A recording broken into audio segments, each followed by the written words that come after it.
All right, welcome everyone. I'm going to get started with the logistics for the meeting. Thanks for being here. So at the bottom of your screen, you should see your Zoom ribbon bar that has a few options. Please use the chat for comments and discussion, but if you have a question for a speaker, use the Q&A. And when you open it up, you could type a question and make sure that you type the name of the speaker so that we can make sure we get the right questions to the right speaker. So type Carrie and then the question that you have after Carrie's presentation. Do not add any questions into the chat. They might get missed. Make sure you just save chat for comments and discussion, and you can have everyone see your chat by doing the toggle down option and make sure it goes to all panelists and attendees. For continuing education units, today we have the Coalition for Urban Rural Environmental Stewardship. That presentation is at 11. And then we have Certified Crop Advisor, and they're all day. We have different credits. For cures, make sure you send A&R program support an email with your information if you'd like to be added to that list. Again, you only have to email if you want those credits. And for Certified Crop Advisor, we'll put up a QR code at the end of the meeting that you can scan with the app on your phone. If you don't have the app or you have any issues, you can send your information to A&R program support and we'll get that added. I'll go over the continuing education again at the end of the meeting. Just know that today we do not have any DPR credits, Department of Pesticide Regulation. That is tomorrow. So there are no DPR credits today. And with that, I think that's all I need to do. So I will turn it over to Carrie. Thank you very much, Kelly. And thank you so much for handling this, handling the administrative aspects and technical bits of this meeting. I want to, so I'm a farm advisor. I'm a University of California Cooperative Extension farm advisor in Stanislaus County. I cover walnuts and a few other crops as well. The team of walnut advisors and specialists, we all got together on a call and we said, well, everything's virtual this year. So how about we put a nice big series together and we can all team up on it instead of having our county extension meetings in place, since we can't do that right now. So we are giving a big warm welcome to, we had about 500 people register. I expect maybe half of them today and half of them tomorrow. So we are really happy that you were able to register, that you're able to attend. And we want to give you a big warm welcome to the 2021 virtual University of California Cooperative Extension Walnut Series, excuse me, day one. I want to give a big warm thank you to the California Walnut Board for sponsoring this meeting. There's a lot of behind the scenes work that goes into a virtual meeting, webinar licenses and all sorts of other things, registration surveys and etc.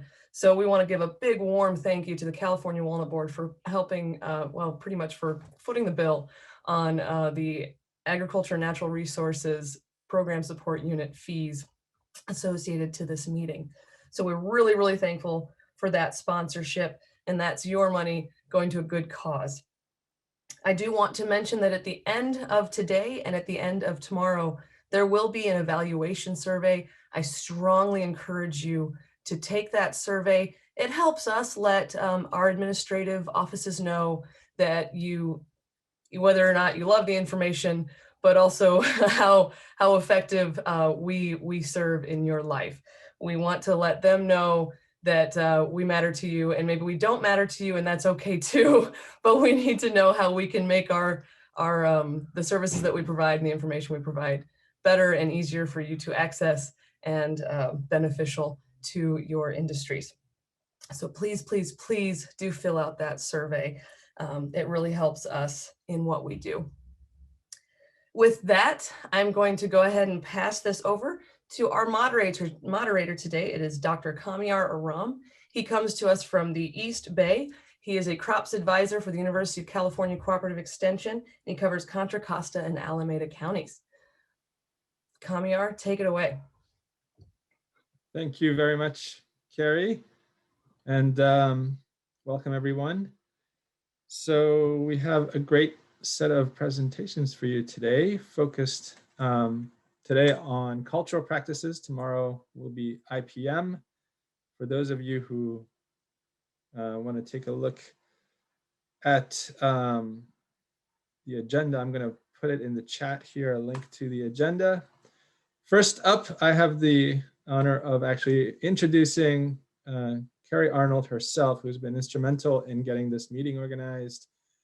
And Carrie, as she mentioned, is Orchard and Vineyard Systems Advisor in Stanislaus County. And she's going to talk about a very important topic of early season water management. So take it away, Carrie. Thank you very much, Kamiar. We're going to talk about early season water management. Hopefully I can get the slides to advance. There we go. So when I get a farm call, I usually get those calls in July or August, and the trees usually look a lot like this. And it's really hard to kind of get a figure on what's going on in the orchard. But typically we do find these trees to be suffering from some sort of, along the lines of too much water.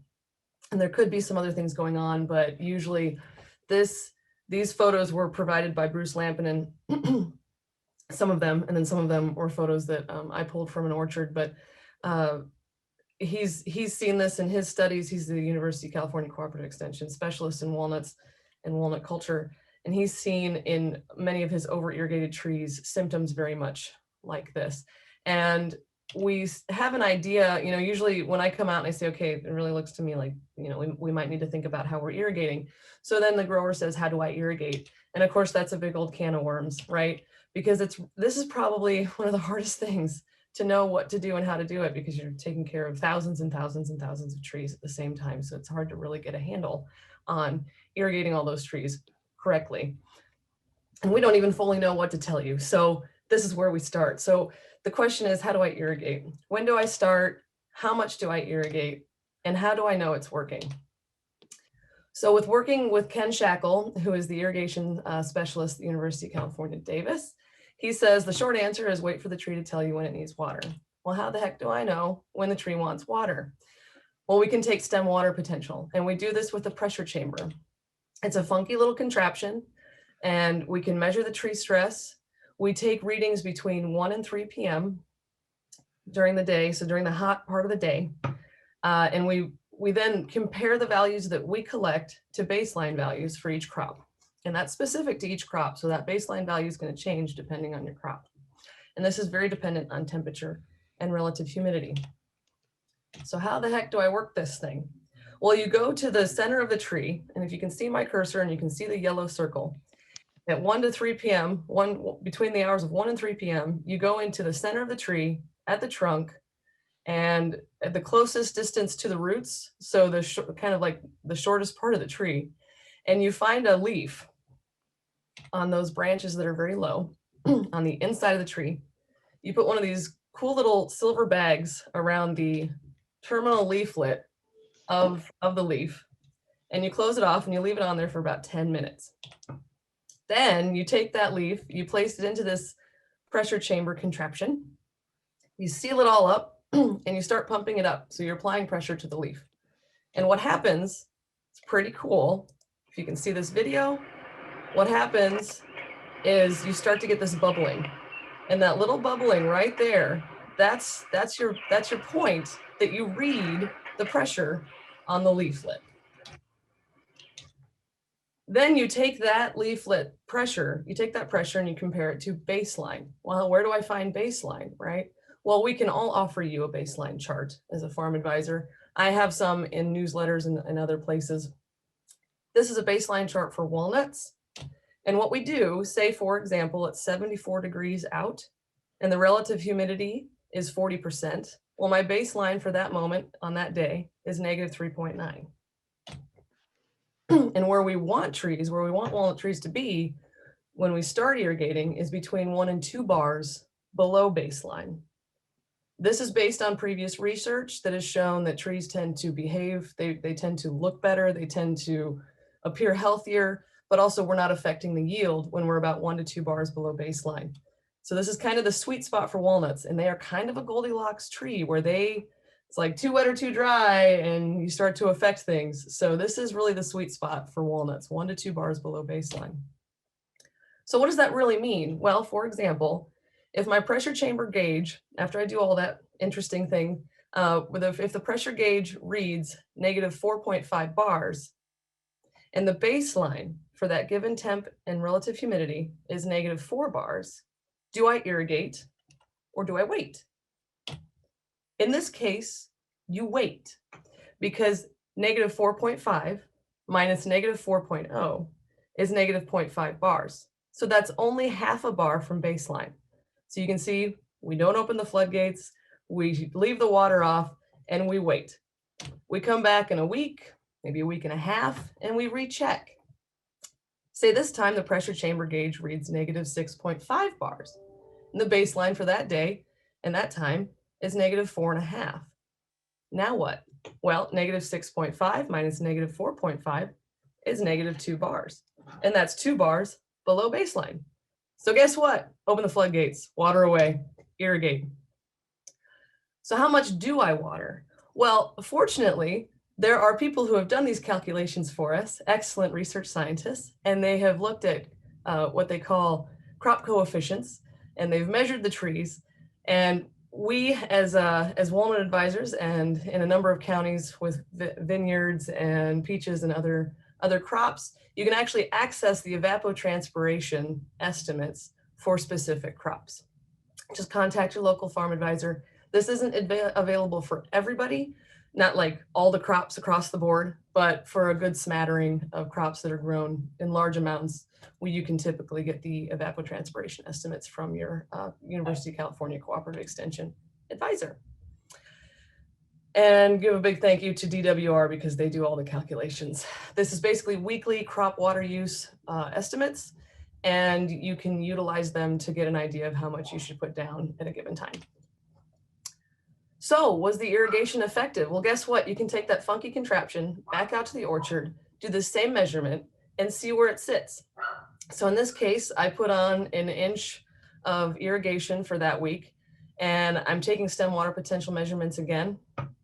And the pressure chamber reads -2.5 bars, and the baseline for that day is -4.5. Well, -2.5 minus -4.5 is 2 bars above baseline. Those trees are well irrigated. We don't need to worry about it. We come back in a week or two, take a measurement, see if they need water again. Chuck Norris says you're good to go. So what about soil sensors? Well, these are really handy because they will tell you kind of what's going on with the moisture in the soil, but they're not going to tell you when or how to irrigate. So what's really handy here, we had a soil moisture sensor at 18 inches. That's the black line and the black dots. And we had a soil moisture sensor at about 3 feet into the soil, so below the soil line. And you can actually see as we move through the season, you see at the 18 inch, these irrigation sets, right? So we get a little, the soil, the roots are pulling the moisture out of the soil here. So we see the measurements change, go up and down and up and down and up and down at about 18 inches. But at 3 feet, we actually see some moisture being depleted as we move through the season. It takes longer for that to happen. And a number of researchers have actually seen that walnuts do better in situations where moisture is being depleted at about 3 to 4 feet below the soil line.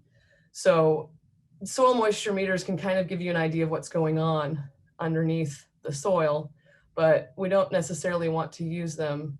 It's hard to know for your soil and your tree situation, you know, when you should really be applying irrigation based on how much moisture is in the soil. It's really up to what the tree needs. It's kind of like asking a heart surgeon if your brain is okay. You know, it's like, it's different specialties, but it does give you a good idea of what's going on. So proof is in the pudding. We've been doing a delayed irrigation trial, an early water management trial in Patterson. And I was originally called out to this orchard because there was a handful of trees that were heading south on us and we couldn't figure out what was going on. And then as a side conversation, we were talking about irrigation. And so we said, how about we try a delayed irrigation trial here? And you can actually see with the change in irrigation, this tree that was really heading south on us has started to come back. And this third year in 2020, you know, looking at it, it doesn't look a whole lot different from 2019. But when you look at the shadow on the ground, you actually see that the shadow is getting thicker and thicker. These photos were taken about the same time during the day. So I think that we're getting successful on how to irrigate this orchard. Big thanks to California Walnuts and Diamond for doing sample analysis. And I will kick it over to questions and answers if there's time.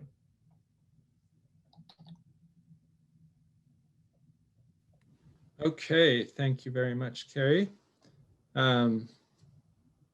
So please do put your questions in the question and answer kind of feature. If you hover the cursor on the bottom, or if you find it's just Q&A, you open that window up and you can drop your questions in. So far we've got, I think, a question and a comment from Gary. I've used a porometer in an attempt to measure tree stress, he comments, and then can this instrument be also used to schedule irrigation timing? So you commented a little bit on that. Go ahead. Yeah, so if the porometer is like a soil moisture meter, so I'm not really familiar with what exactly a porometer is. I am a little bit new to irrigation, but I've been doing it for about 3 or 4 years. But I'm gonna, if the porometer is another soil moisture meter sensor, I would say it would be more appropriate to let you know what's going on under the soil line. Again, like, is moisture being depleted? Is it not? Again, the pressure chamber is kind of like the fail-safe, sort of a gold standard to a certain extent of when to know, really when to turn on your irrigation, because you're reading the tree. There are some sensors that can be applied to the tree itself or placed inside the bark of the tree. And those sensors, we're still working on trying to figure out if they're going, walnuts tend to reject those sensors. Whereas they do tend to work in other trees like almonds. I don't think we've tried them in cherries, but walnuts tend to reject them. So if it's along those lines, we're still trying to figure out how to get the walnut trees to accept the tree sensors that go into the bark. There's another question, Matt, is the example used in Patterson, what day did you start irrigating? So this last year we started irrigating in June, actually, in the delayed irrigation trial. That might have been a little bit of a stretch because we were pushing to 3 bars below baseline. I think 1 to 2 bars below baseline really depends on how much moisture you have in the soil. You know, did we have heavy rains during the winter, or was it a terrible drought year? And that's really where the stem water potential can help you. You can also take stem water potential of the branches, of the twigs. So you don't necessarily have to have leaves there to take the stem water potential measurements. So as for starting irrigation, I don't necessarily like to say, well, we started as late as, because it's going to be different every year. But usually what I say, for at least the growers in my county, I say, give me a call when you're getting that itchy trigger finger and you want to go out and you want to go out and turn the water on. You know, give me a call and I'll come out. I can give you 1 stem water potential measurement. We are very busy, so we can't, it's like, and we don't charge anything, so we can't really do that all the time. But I do like to kind of give growers an idea of where their trees are at when they think about turning the water on. And usually when I go out and take measurements, it's not time yet. It also gives me an idea of what's going on in my county and in my region specifically. So, you know, going out and taking a few stem water potential measurements for various growers really helps me to know where we're sitting with soil moisture in my county and where the trees are sitting as to, you know, whether or not they're needing water yet or not. So it really depends on the tree though, and the situation. So it helps to have that pressure chamber to give you an idea. I'm gonna ask you, Carrie, I'm gonna jump down a few questions, and I think a good question related to just what you were saying is, should you ever water before leaf out, or when do you ever water before leaf out? Again, so stem water potential measurements can be taken on branches before leaf out. And so I would suggest working with your farm advisor to see what would be the best situation for that. Because there are often so I see very often walnut orchards being irrigated before leaf out, and they probably didn't need to be. But you don't really know what that tree needs until you read it. So if it's a heavy drought year, or if you're in an area where you experience like no rain in the winter, you may need some soil moisture in that situation. Whereas if you've received some rain through the winter, you're probably in a situation where you could wait. But again, this is heavily dependent upon the tree and the readings from the tree. So I would strongly encourage you to discuss this further with your local farm advisor. Great. Another question is, when should you start using the pressure chamber? Well, you can use it when the leaves, it's best used on the leaves when the leaves are a bit, like the petioles are firm, when they're a bit firm to the touch. But again, also you can use it on branches. You can use it on last year's growth in the winter. So another question is, and we have time, I think you can read them too, but are you conducting any research with more advanced moisture probes and reporting? I guess I thought I might comment, a lot of growers I've encountered kind of are resistant or hesitant to take on the pressure chamber, and there's a lot of interest in alternatives. So maybe you can just make a general comment about that. Well, yeah, so there, I wouldn't again, I spoke about, the soil moisture sensors and the evapotranspiration reports. They tell you different things.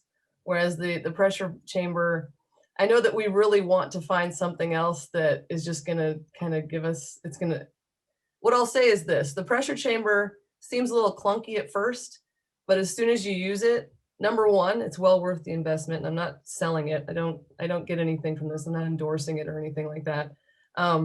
It's a little clunky at first, but once you get used to it, it becomes very easy to use. And it really just turns out, I'll put it this way, a lot of growers who've been growing for a long time, tree crops and et cetera, and they grow many acres. They usually have somebody who takes care of the irrigation, and that person uses a pressure chamber. It's just hands down the best way to do it. And I'm not endorsing the product or anything like that. Thank you so much, Carrie. There's a few more questions if you might try to answer them, but we should move on now to our next presenter. We have Pat Brown, professor and nut crops breeder from UC Davis, going to give us an overview of the Walnut Improvement Program and address the exciting question, can we surpass Chandler? All right. Thank you. Can you guys hear me okay? Yes. All right. Thanks, Camiar, and thanks to the organizers for inviting me. So my name is Pat Brown, and I'm going to talk to you all for the next few minutes about the UC Davis Walnut Improvement Program and what we do, what we've accomplished so far. I'm going to give you an update on a newly released variety, and then I'm going to tell you where we're going. So what we're looking at into the future and how you all can help. And so what I'm showing here is some pictures of, an overview of our activities up here. These are our breeding crosses that we're doing. Over here on the right, here's field evaluations. Down here, our nut and kernel evaluations. And then down here in the lower right, our in vitro germplasm maintenance and tissue culture. And then here in the middle, so we've released 23 varieties. We've been doing this for about 70 years. And just this year, we've released our 23rd variety, is called Wolfskill. And I'm going to be talking to you about that in a little bit. Okay, so first of all, who we are. So Eileen, Stephen, and Christina manage our field and greenhouse operations, tissue culture lab, and molecular lab, respectively. Chuck Leslie here, he's the elder walnut breeder. He's been doing this for 35 years. And here's me, I've only been doing this for 3.5 years. So, and I want to give a big thanks to the California Walnut Board, who funds us, and also to all the walnut farm advisors and all the growers who are testing our advanced selections. And so this is really cooperative, collaborative breeding program. And so you, the growers, are a key part of this. And if you're ever interested in testing some of our latest and greatest stuff, all you have to do is just get in touch with us, and I'll give my contact info on the last slide. Okay, so a brief overview of what we do. So it all starts with crossing walnuts. So here in the upper left is a picture of the female flowers at the right stage. So you want to catch them before the stigmas are receptive, but you can see them just trying to poke out there. So at that stage, we'll put a whole bunch of bags on the trees that we want to use as females. Here you can see what that looks like. Separately, we'll go and collect catkins and harvest the pollen from them over these wire mesh screens. Then we'll inject that pollen into the bags at the right stage with a syringe. Here you can see how that works. There's a little plastic window on the bag where we inject the pollen, and then that's it. And then we basically harvest the nuts in the fall. So we also spend a lot of time doing evaluation of our walnut trees. And so a lot of those evaluations are done in the field. So here's Chuck taking leafing date notes on a seedling orchard. You can see how close the spacing is here. And so these are Juglans regia walnuts on their own roots, ungrafted for this first stage of selection. And then over here on the right, we do a lot of evaluation of nut and kernel quality. And part of that process is cracking out nuts from all these varieties by hand and then laying them in trays for this picture to be taken. Okay, so another big part of our job is maintaining germplasm. And so that takes place both in vitro and in the greenhouse and in the field. So here is what our tissue culture lab looks like. Each one of these little tiny tubes contains a different line or variety of walnut. It's mostly rootstocks, but we have some scion varieties as well. And so we basically keep those little baby plants going for researchers and for growers to use. And then we also have a lot of material in the field as well, about 50 acres of different stocks. Some of them more useful than others, but in walnuts, we're sort of the storehouse for genetic diversity. So you never know when something's going to be useful. For example, there's some lousy varieties that have really low chill that could actually end up being pretty important for the future of the walnut industry here in California. Okay, so just to give you a quick sort of overview of our strategy, so how we do this breeding thing. So we make a bunch of crosses every year, get a lot of new nuts. Those nuts get planted into seedling blocks, which, as I mentioned, this is close spacing, 6 feet apart within the row. And these are Juglans regia English walnuts on their own roots. It would just take us too long to graft everything. We take the very best stuff out of the seedling blocks, and then we replicate them in selection blocks, which look more like what you would think of as a real walnut orchard. So they're grafted onto real rootstocks. They're at 20-foot spacing within row, and we have multiple trees of each selection. But it's only a tiny fraction, say 1% or less of the seedlings that make it into a selection block. So we choose the very best. And then the very best selections make it to grower trials. So this is where you come in. So we have a crackout meeting every year. We've just had one where we discuss what the best selections are, and we invite all interested growers to, pick whichever selections they're interested in to trial on their own land. And so if you want to get involved in this process, please give me an email or a call, and I'd be happy to discuss the details with you further. And just to reemphasize, this is really a critical part of us continuing to make progress, is all the wonderful cooperation we've gotten from you, the growers. And so one of the things that I've done in the last 3.5 years since I arrived is starting to use DNA information for helping to make these decisions. So we're not talking about genetic modification or anything like that. All we're talking about is using DNA information from each of these trees to help make a prediction about whether a seedling or a variety is going to be good or bad. And so one of the things that helps us do is be more choosy about what we actually plant in the field. So here, traditionally where we would plant every single seedling into one of our seedling blocks, what the DNA information allows us to do is to be choosy and to generate more nuts than we can plant and only plant a fraction of those nuts into the field. The fraction that the DNA predicts is actually going to be worth something. And so, in simple terms, it lets us discard nuts that are going to grow into terminal bearing trees, for instance, which, raise your hands if you are interested in growing a terminal bearing variety. Probably none of you are. And so then we think about moving forward, the more we can use DNA information to increase our selection intensity, so throw away more and more of the lousy stuff and only plant the very best stuff in the field, the better our breeding program is going to become.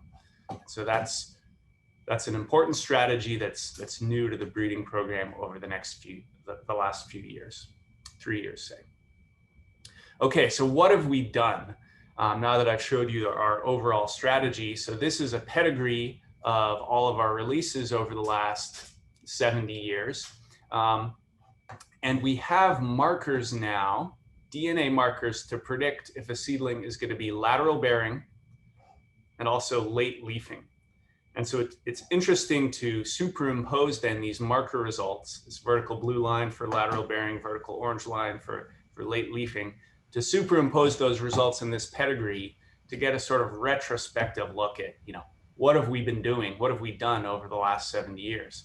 And when the breeding program started out, basically the main goal was to take the lateral bearing characteristic found in pane and to combine it with the late leafing characteristic found in Franquette and Waterloo and some other stuff, and to combine those. And when we did that, it gave us Howard, gave us Chandler, gave us Tulare, gave us most of the varieties that have been, really the successful workhorses for us in the industry today. And what I want to point out, though, too, is that of the newer releases, here's 3 at the bottom, and I think here's Wolfskill going to pop up. Some of them are both lateral bearing and late leafing, but we've got others that are not late leafing. I'm going to get back to that more when I talk about chill, because the point I want to make is that I don't think we can stick with this late leafing blight avoidance scenario forever. But I'll get back to that in a little bit. So without any further ado, I'd like to introduce our latest release, which is called Wolfskill. Here's the number it was formerly known by, and it's named after this guy, John R. Wolfskill, who was one of the first American settlers in the Sacramento Valley. And he took the best land on Puda Creek, and then one of his children actually donated that land to the university. And so we're grateful for that. So here's what the tree looks like. It's a pretty vigorous tree. It's not all that different from Chandler. So if you're used to managing Chandler, it's probably not too big of a change. Here's what the nut looks like. And again, it looks similar enough to Chandler that in blind testing, it's often mistaken for Chandler. So we don't anticipate that consumers will notice too much of a difference between Wolfskill and Chandler. And so Wolfskill was a cross between Chandler and Solanos, and it was basically an attempt to combine the earlier harvest date of Solano and the slightly larger kernel size too, with all the good stuff about Chandler. So the color, the sort of ease of maintenance, and the high percentage of halves. And so I've got a chart here to sort of show how Wolfskill fits into our suite of existing cultivars. And this is organized, this doesn't have everything, but it's got most of the main ones. And it's organized by leafing date. So it goes all the way from Ivanhoe, which is super, super early, all the way up to Chandler.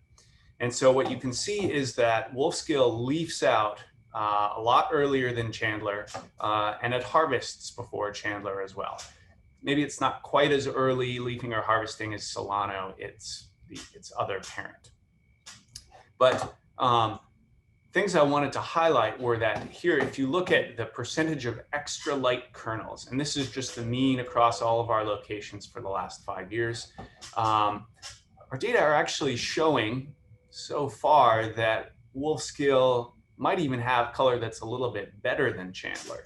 I don't want to promise that, but its color sure looks good, and at least comparable to Chandler, if not better than Chandler. Some other things about it, its percent kernel is a little bit higher than Chandler, so it tends not to have the little bits of shrivel that Chandler sometimes does, and also its size is a little bit bigger. Again, not quite as big as Solano, its other parent, but certainly larger than Chandler. And so Wolfskill, if you want to try it out, if you're a Chandler grower and you're curious about it, it's now available from most of the major nurseries. It can be well pollinized by Chandler, Howard, or Tulare, so you don't have to worry about that. And like I said, its tree structure is, it's not that different from Chandler, so I don't think it's going to be too big of a leap or that steep of a learning curve to give Wolfskill a try. So anyway, we're pretty excited about it, and I'd encourage you all to give it a try if you're interested. Okay, so for the second half of this talk, I'd like to switch over and start talking about the future and our strategies for moving forward as an industry in the coming decades. And so we've got a couple of major goals here outlined in red. And what we're trying to do is both increase grower profitability, for example, by increasing precocity and early yield through blight avoidance or blight resistance, and developing varieties with appropriate chill requirements. And then we're also trying to drive consumer demand on the other side by increasing the shelf life of walnuts so that consumers don't get their first taste of a walnut in some time and have it be a rancid walnut that's been sitting on the shelf for a long time. And also by improving color stability so that they still look nice and light even when they've been sitting in a bag for a while. And so I've divided all the things on this slide. I'm going to talk about the 4 on the bottom that are still in black, because the stuff at the top in blue is stuff where we've already made I think significant progress, and we have DNA markers to predict whether something is going to be more precocious and yield earlier, and also markers to predict leafing date, which basically provides blight avoidance. So I want to focus on, for the next few minutes, is these 4 things at the bottom where we've got more urgent work to do. So I'll start out by talking about color a little bit. And Tolstoy famously said that all happy families are alike, and each unhappy family is unhappy in its own way. And I think that could be sort of adapted here to talk about light and dark kernels, right? Because all light kernels basically are alike, and they've passed through this series they've jumped through this series of hoops, right? To get a light kernel, you have to do a lot of things right.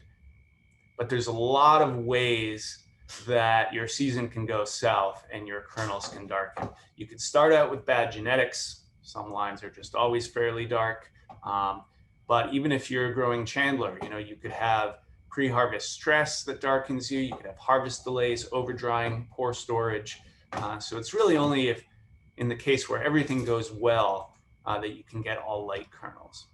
And so the keys to success for maintaining light kernels and developing varieties that are really consistently light, the keys to success here are, number 1, we need to be really quantitative and exact about how we measure color in our varieties. And number 2, we need targeted experiments. So I'm just highlighting in red here some of the places along this chain where we've begun to develop really targeted experiments.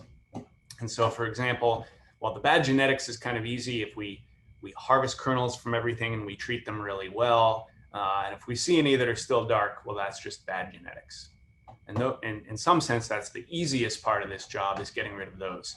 But then we have other experiments where we'll take a sample, divide it into 2, and over dry half of it to see how over drying affects the color. So that's kind of pinpointing this link in the chain. And then we've got other experiments where we'll take these kernel trays I showed in the previous slide, we'll take a picture, and then we'll leave them at room temperature for 4 months and take another picture every month.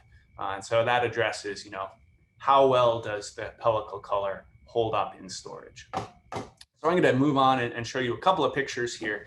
So, and this is part of a system that was a machine vision system developed for us by these folks at the top.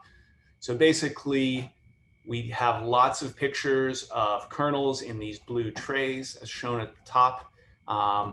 We took pictures of about 120,000 kernels. What I'm showing here at the lower left is, the computer program will measure both lightness in each kernel and also the area. So that's what I'm plotting here, lightness versus area. And this is really small, but you can see each of these 120,000 kernels was also rated by a human who said that it was either extra light, light amber, or these black ones are the blanks, the little shriveled ones that didn't make it. And so you can see, hopefully in this picture, that the machine is, the human and the machine scoring agree pretty well. Here's another look at that in the lower right, where we've got the human score on the x-axis. So 0 through 4 for blank to extra light, and the computer score on the y-axis. The main take-home point here is that when we do this with a human, we give it a discrete class. It's either light, extra light, so categories 0 through 4. And when the machine does it, it does it quantitatively. So it might give it a 3.8 or a 3.3. And the machine is going to do it exactly the same way, day in, day out, totally objectively, regardless of whether it's right before lunch and they're getting hungry or not. So we feel pretty good about using a machine, moving from having a human do this to letting the machine do it.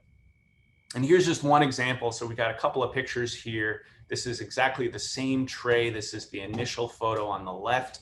And then on the right, this is the same photo after 4 months of storage at room temperature.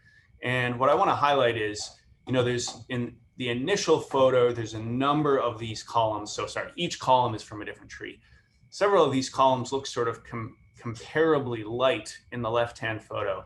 But then in the right, a lot of them have darkened after 4 months at room temperature. And so this one that I'm highlighting in the red box is a tree that seems to hold up, its color seems to hold up a little bit better after 4 months of storage at room temperature. So this is just an example of the kinds of results we're getting from our color experiments. Okay, so something else to talk about quickly is shelf life. So this is just the nut aisle at a CVS near me. So here I'm pointing at the almonds on the shelves, the pistachios, the mixed nuts, the peanuts, pecans, and finally the walnuts. So that's how much real estate walnuts are getting at CVS. And the reason for that is because even though walnuts are super healthy and chock full of polyunsaturated fats, those same healthy fats are unstable and quickly go rancid. And so what we really need to do to drive consumer demand, I would argue, is to increase the shelf life of walnuts. There's different ways we could do this. But I would argue we don't want to increase their shelf life by reducing the amount of these healthy fats. I don't think that's the direction we want to go. We want to keep them healthy and increase their shelf life. So there's a couple of ways we can imagine doing this: increasing tannins, increasing the vitamin E compounds.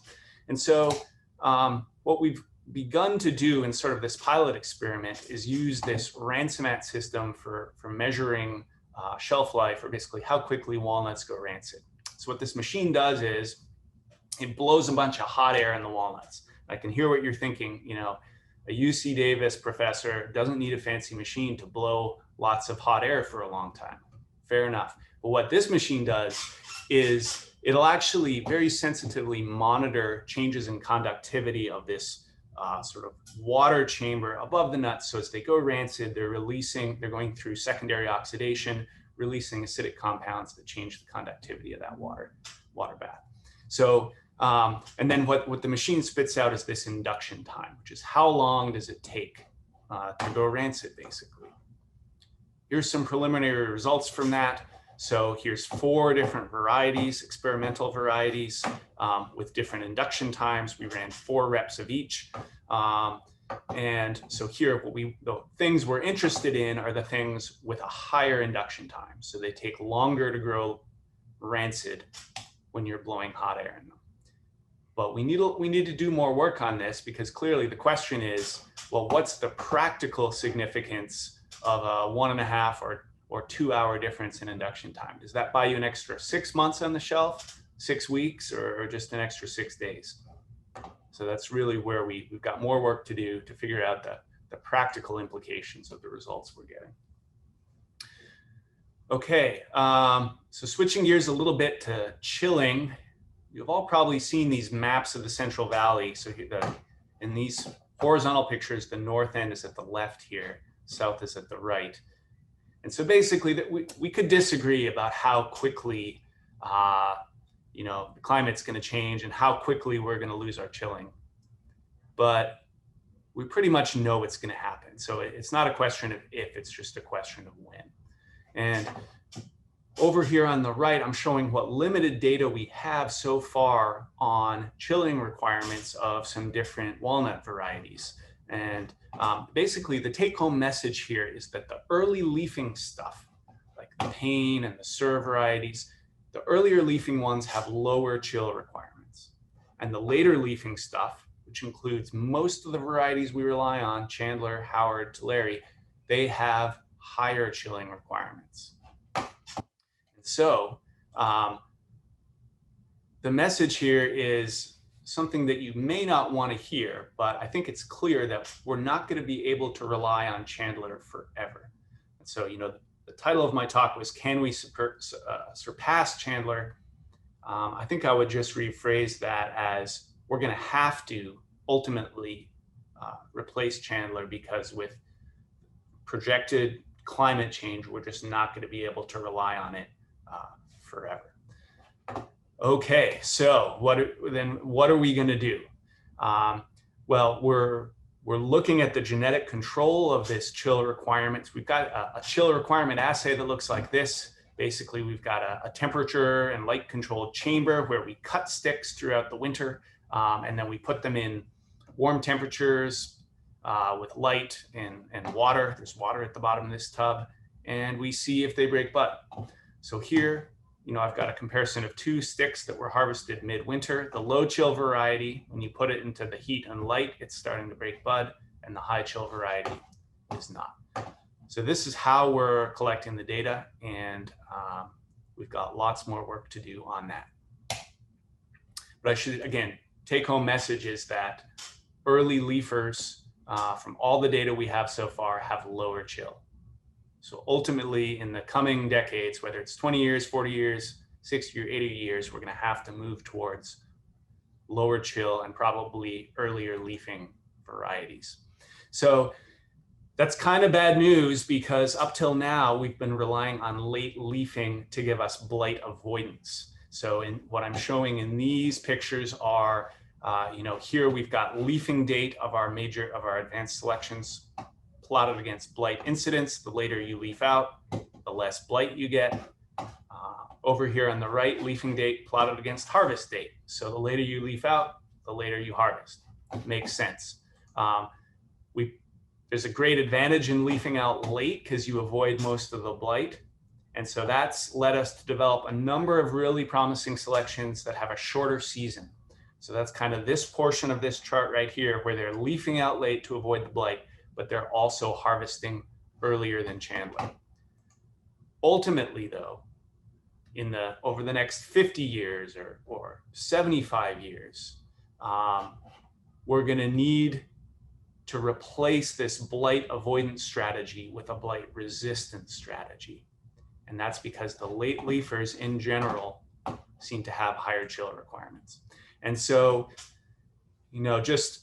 I'm the first one to admit that we have a ton of work to do on this if we're to move the breeding program from blight avoidance to blight resistance. So we have some really promising material in our germplasm collection. For example, we've got these Himalayan varieties that have very fuzzy hulls, sometimes a little red coloration to the hull, and they don't really seem to get blight. We've started using these as parents. So now we have experimental material that we're excited to see how it does in terms of blight resistance. But what we really need moving forward is to design and deploy a really high throughput and quantitative blight assay in the breeding program, whether that's going to be, adding more overhead irrigation to help promote natural blight development, or designing a detached nut assay that we can do in the lab, or some kind of field-based assay, or more likely all of the above, so that we can really get a handle on blight and make sure that we've got varieties that we can keep using for the next 50, 100 years here. Okay, so I'm going to close it there. Here's my contact info. And we're always overjoyed to hear from growers who are interested in trialing some of our advanced selections.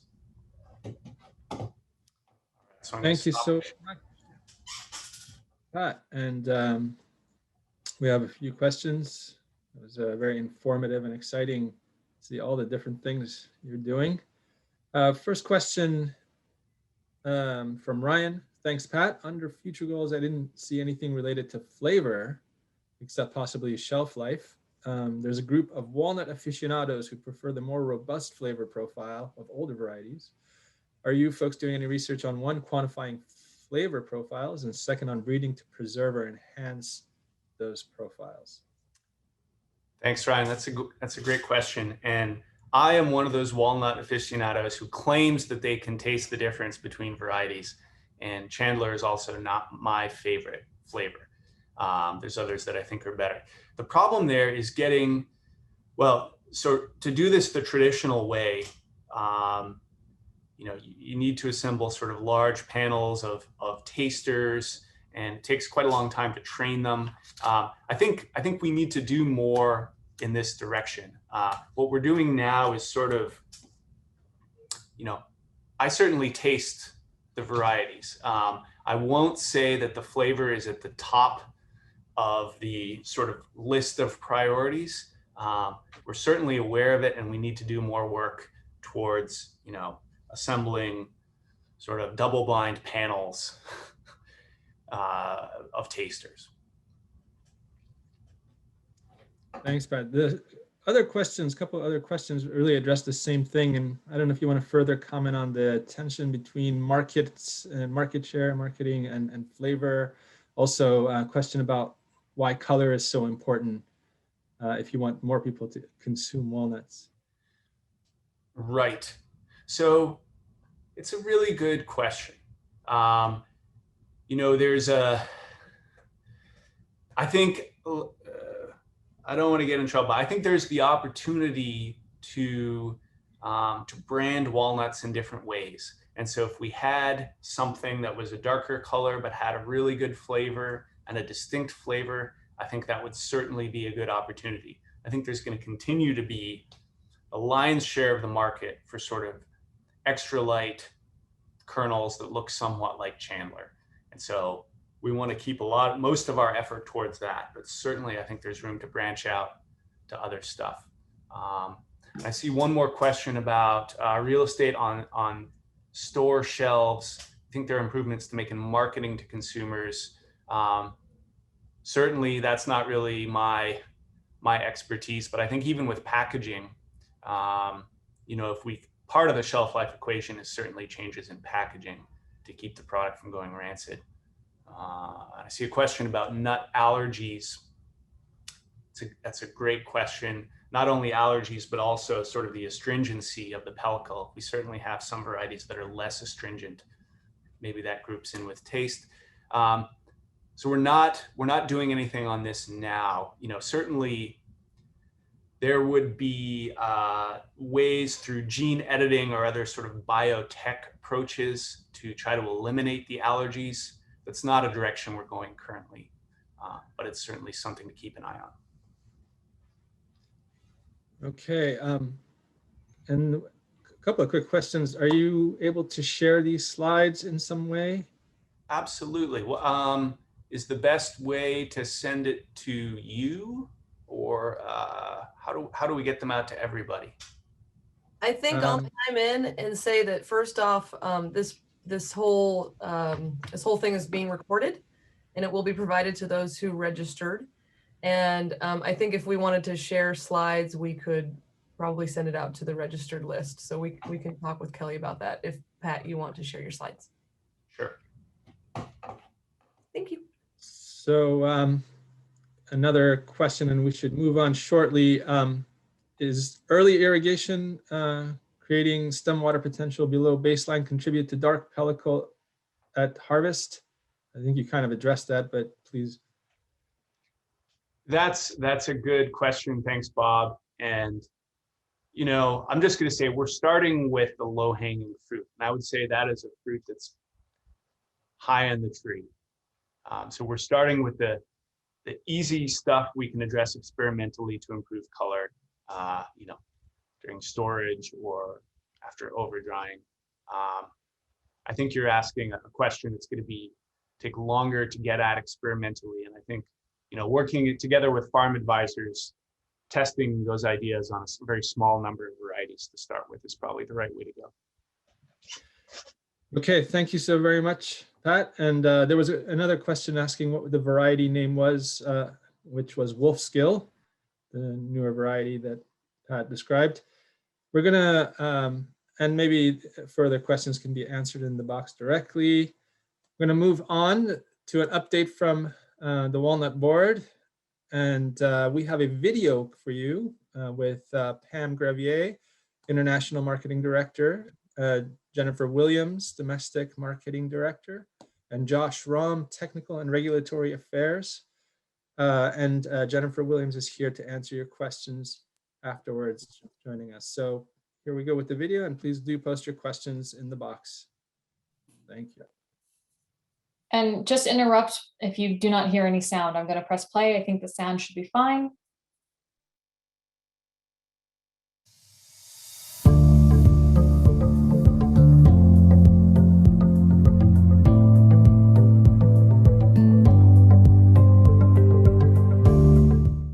For our next session, we are pleased to welcome 3 key representatives for the California Walnut Board: Pam Gravier, Senior International Marketing Director; Joshua Ram, Director for Technical and Regulatory Affairs; and Jennifer F. Williams, Domestic Marketing Director.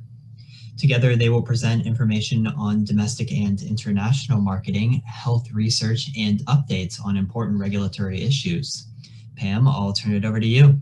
Thank you and good morning. I'm Pam Gravier, the Senior Marketing Director, and I'll be going over a brief industry update for you.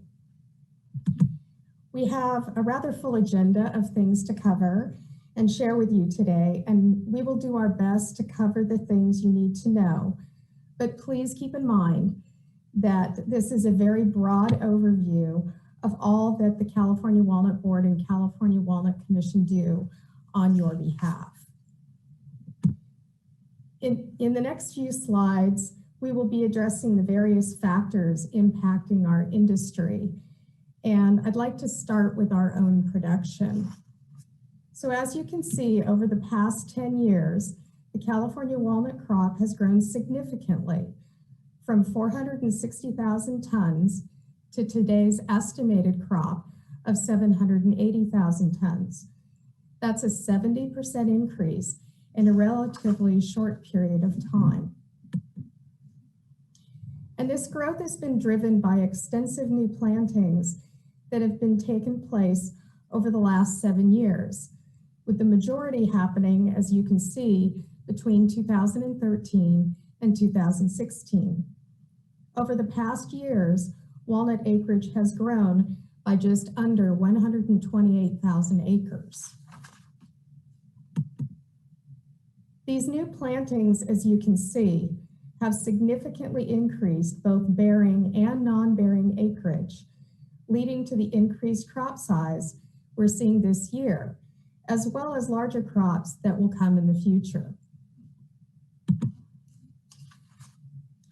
Looking ahead to just the California crop, increased plantings that are coming into production will continue to increase crop size, reaching a projected 855,000 short tons 5 years from now. That's a projected 9.6% increase in crop size compared to the current record-setting crop, which is projected to be just under 20% larger than last year's. But we're not the only ones increasing walnut production. As you can see, global walnut production has been growing at a considerably faster rate than California, which has caused global supply to grow faster than demand. And there is increased competition in many markets as other producing nations become more sophisticated. It's also important to remember that the California walnut industry is the only producer making continuous investments to grow demand both at home and abroad. Despite the increased production, the U.S. remains the major contributor to world trade. However, both Chile and China have been increasing their overall exports as their production has expanded. As a result, their combined contribution to world trade is now 29%, where just 5 years ago, it was only 14%.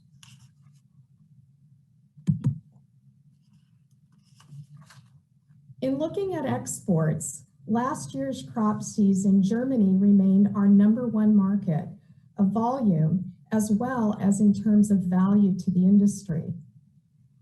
The Turkish market continues to offer opportunity despite the 10% retaliatory tariff that is still in place. And high-value markets like Japan, that import only shelled product, continue to prefer the California difference. While our exports remain fully balanced between Asia, Europe, and the Middle East, last season, shipments to Europe played an increasingly important role with the gains in Germany and the Netherlands, as well as Spain and the United Kingdom. Moving over to the domestic market, here you can see the overall trend in U.S. shipments. Over the last 10 years, U.S. shipments have risen 14%. While that may not seem like a lot and seems modest, what is really key here is the first 5 of those years, we were actually down 14%. It is just in the last 5 years that we have seen that turn around, with an increase of 33%, with the turnaround starting in 2014, around the same time we started our advertising programs here.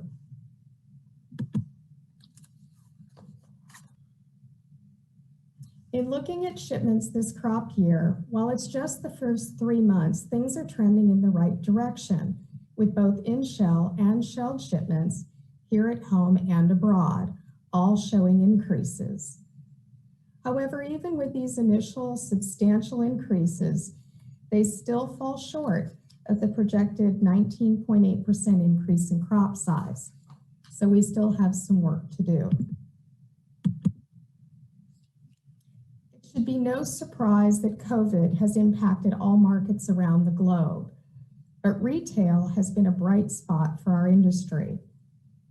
Sales of walnuts were strong initially due to their health benefits, longer shelf life, and multiple uses. However, food service has been impacted with shutdowns, stay-at-home orders, and limited tourism. Food manufacturers are now reformulating to meet new consumer demands. And internationally, there have been a myriad of supply disruptions at ports and getting goods moved within countries. Many expats have gone home as jobs evaporated, such as in the UAE. And in India, rural workers that held jobs in the major cities went home and have not returned, causing labor shortages. And as you can see, tariffs continue to impact several of our markets. And let's remember, China has not been a major market for us in recent years. These additional tariffs should impact the business, but they're weighing heavily on the psyche of global trade.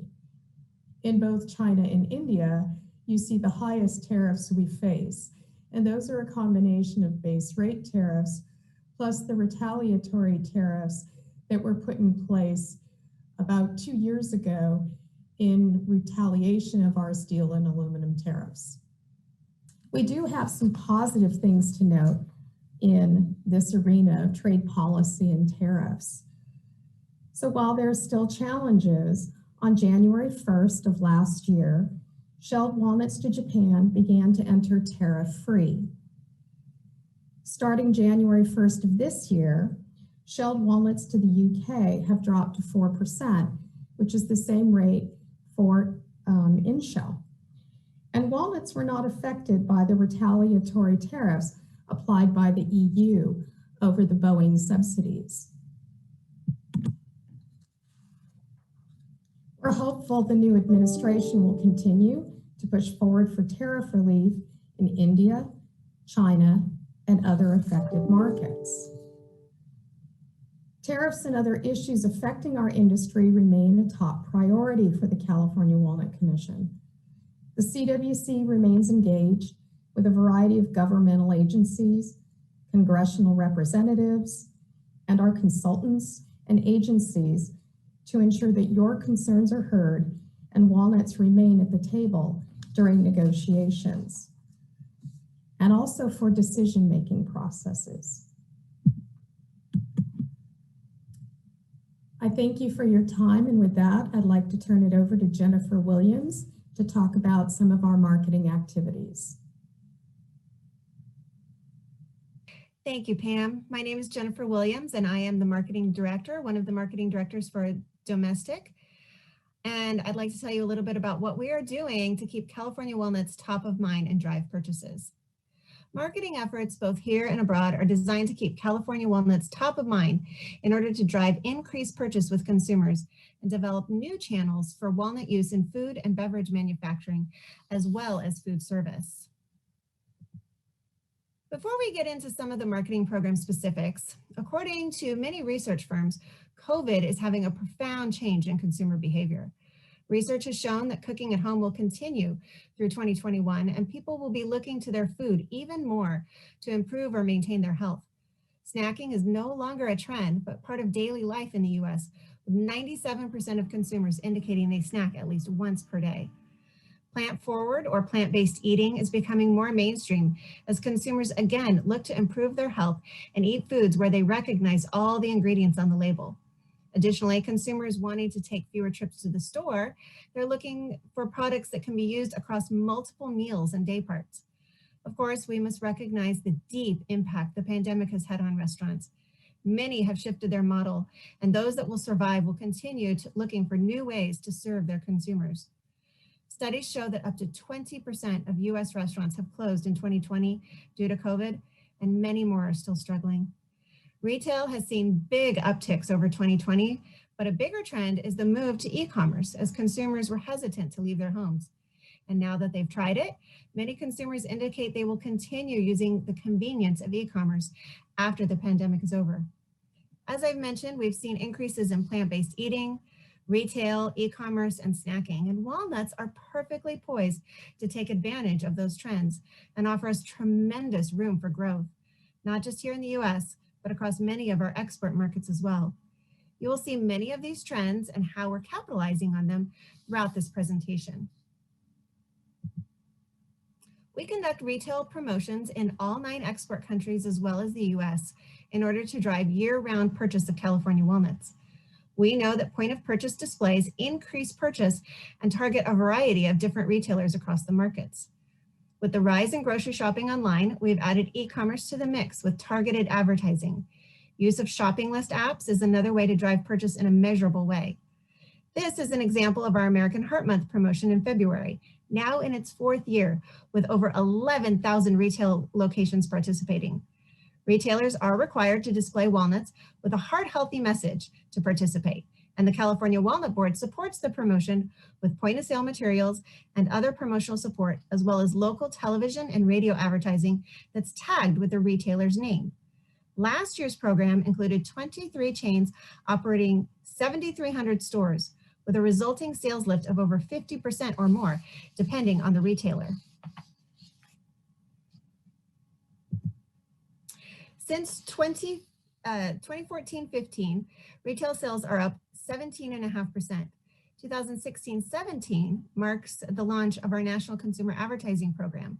2019-20 was the first year we had a national retail effort. While the entire food service sector is struggling, chefs, menu developers, and small restaurant owners are quickly retooling their menus to provide options with healthier ingredients or items that have specific health benefits. The next step is to work with the trade in order to educate their customers through menu presentations or formulary development. We work with specific food service operators to show how walnuts add value to their menus and demonstrate new ways to use walnuts with the consumer. These types of activities drive volume through chain restaurants with many outlets or institutional or mass catering companies. We are continuing to outreach to food service chefs, knowing that restaurants are where many of the food trends start that eventually make their way to consumer kitchens. We outreach via media, directly through our newsletter, social media, content on our website, and advertising. Events like our annual Harvest Tour have proven to be very successful, resulting in walnuts being featured in many restaurants.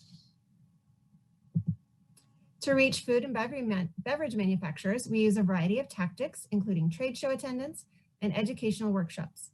We then will provide formularies or prototypes to share and discuss with interested parties. For example, at the Seoul Cafe Show in 2019, we debuted a selection of flavored snacking walnuts, both sweet and savory, designed for the Korean palate. As a follow-up, we sent samples of the most popular flavors to select attendees as a second touch point. Product developers from Cafe Tulix and Emart were inspired and created 2 new snack products that launched in early 2020.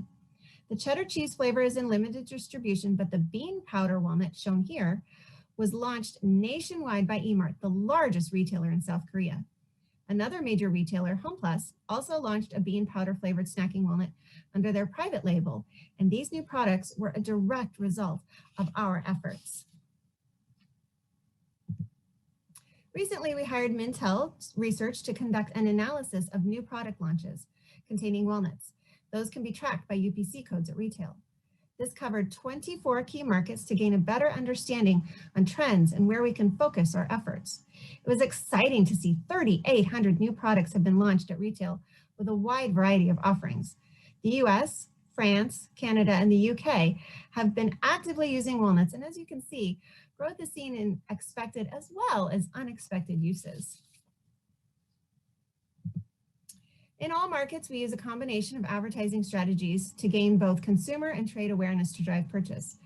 Print ads appear in a variety of publications such as magazines, newspapers, and trade publications, but eyes are really on the web, where we can use a variety of ads to reach our target audiences.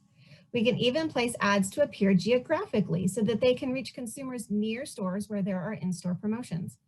All of these methods will be used in February during our multimedia campaign in Germany, surrounding a new TV ad campaign funded through USDA's ATP program.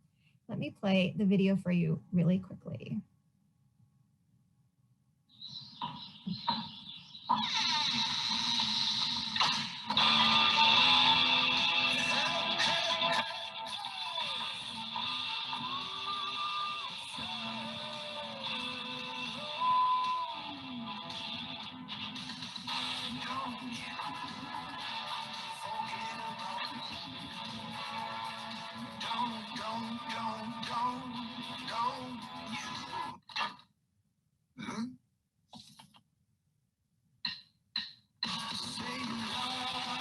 Nicht vergessen. Jeden Tag eine Handvoll Walnüsse. Natürlich, vielseitig, lecker. Kalifornische Walnüsse. While the music is in English, it topped the charts in Germany too and resonates with consumers of all ages. One of the most cost-effective ways for us to get people to see and hear about walnuts is through public relations. Recipe placements show consumers new and exciting ways to use walnuts on a daily basis, and some recipe sites have the ability to add California walnuts to a consumer's electronic shopping list. Health research studies give us new opportunities to speak to the media. In this past year, over 25,000 articles with walnut messaging appeared across all of our markets. In the US alone, nearly 4,300 articles were published, having 12.2 billion impressions.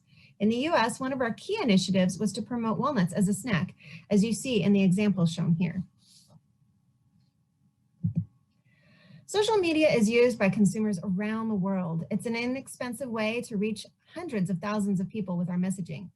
Research has shown that consumers are more likely to make a purchase after a recommendation by someone they follow online, an influencer. As an example, September saw the start of a Healthy Habits campaign, which encourages people to make a handful of California walnuts a new daily habit. Launching on World Heart Day, September 29th, new consumer research was conducted into the habits people started during lockdown, as well as how to continue to incorporate or introduce healthy new habits. Psychologist Dr. Arya commented on the research findings and shared advice on how people can create a habit and stick to it, which of course included California walnuts. A day of radio interviews resulted in coverage across 59 individual stations and reached 28 million consumers. Dr. Arya also shared an Instagram post and story to his 14,000 followers. An infographic was created showing top-line results from the research, which accompanied a blog post to the California Walnuts UK website. The publication of new research findings on walnuts helps with a number of things. It keeps the media interested in writing about including walnuts in the diet, and the regular communications with editors creates a relationship where the California Walnut Commission becomes a trusted resource for health and nutrition information about walnuts. The constant cadence of coverage keeps walnuts top of mind with consumers who are concerned about health now more than ever. We also leverage the news and communication with health professionals who are giving dietary advice to consumers, as well as informing food manufacturers, which leads to increased interest in formulating with walnuts.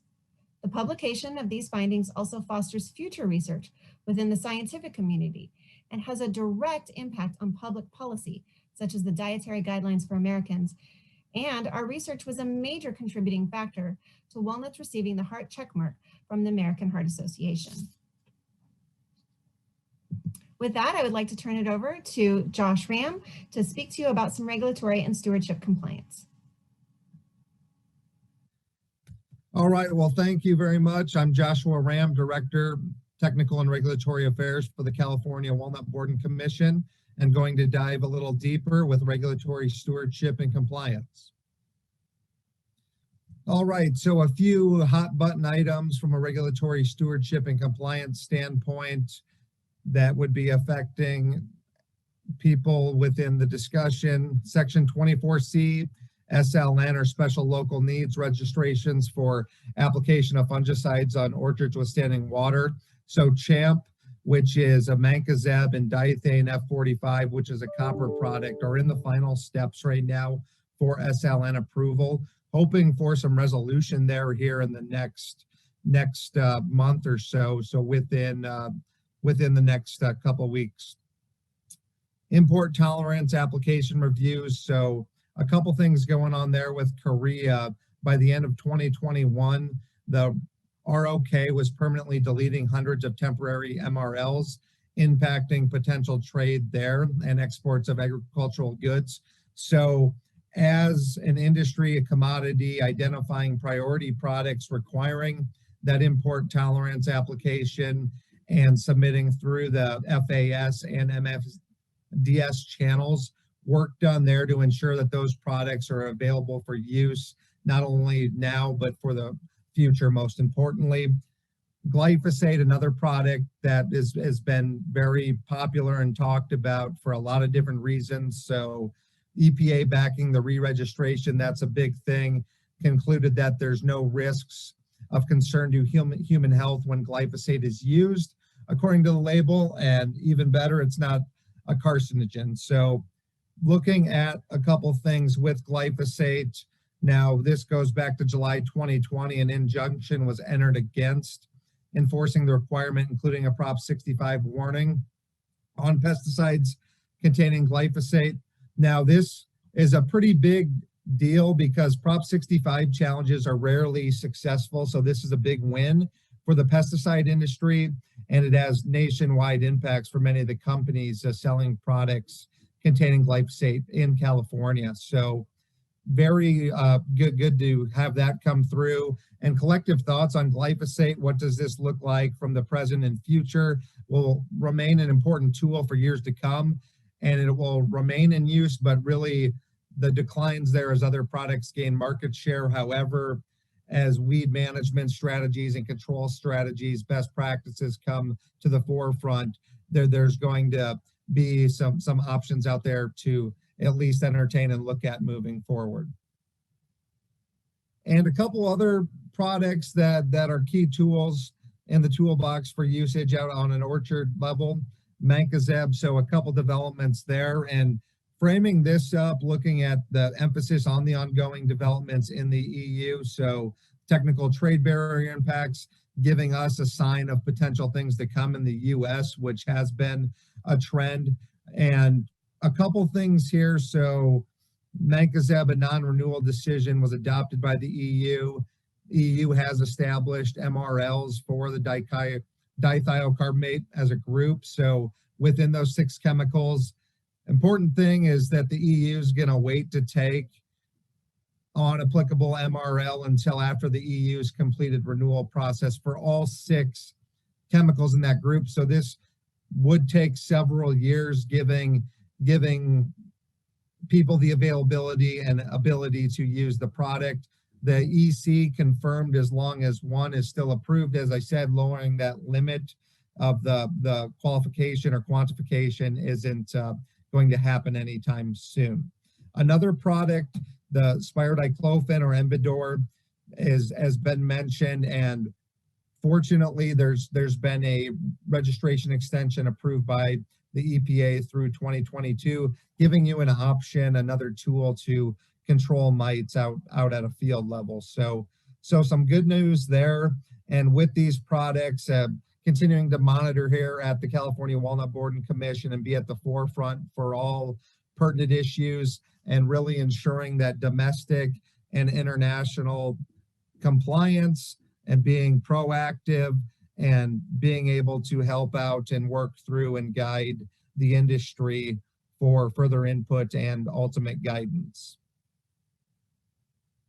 Okay, and looking at research and development, starting off with production research, you can see a very diverse breakdown here from the year 2019 to 2020 as far as expenditures, combining that short-term and long-range solution to advance the orchard profitability and industry competitiveness, and also the staying power, which is just as important. So looking at investing in tomorrow's orchards, you can see pest resistance, new varieties, variety development, and large percentage of focus there. And what else? What are some of the problems in today's orchards?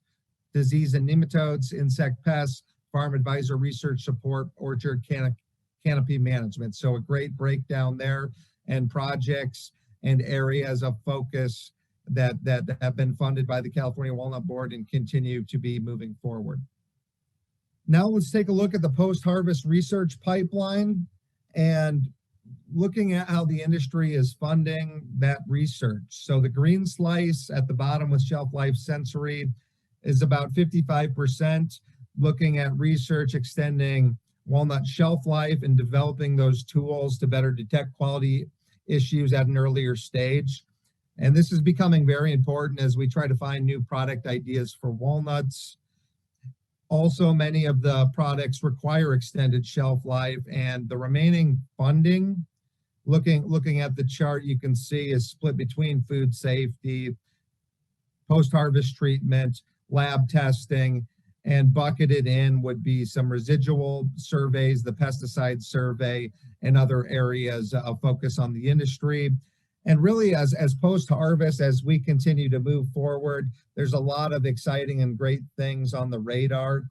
And post-harvest research is about maintaining and improving our position as the top quality producer of walnuts worldwide, with the highest level of food safety, quality, and technical standards, and conducting those research programs that are going to help ascertain ways of increasing shelf life, target more product categories that demand longer shelf life, enhance food safety, quality, and compliance, and ultimately enabling best harvest practices, best post-harvest practices across the industry.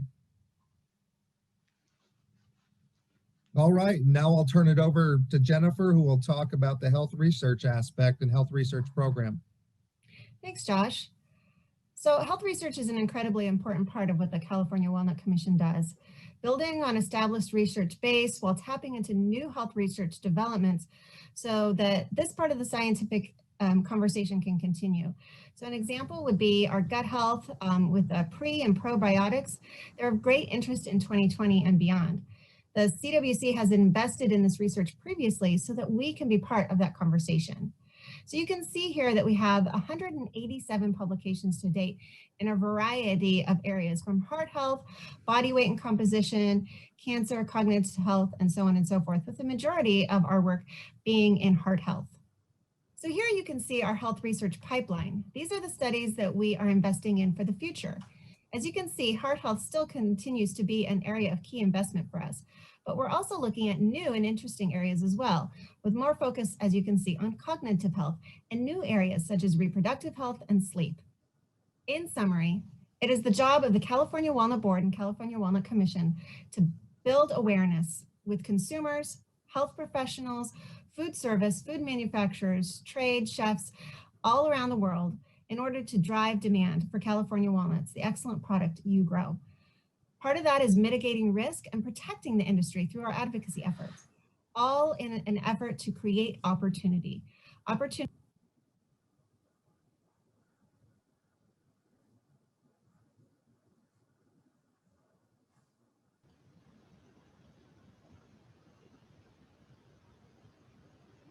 Sure. Why the video cut out?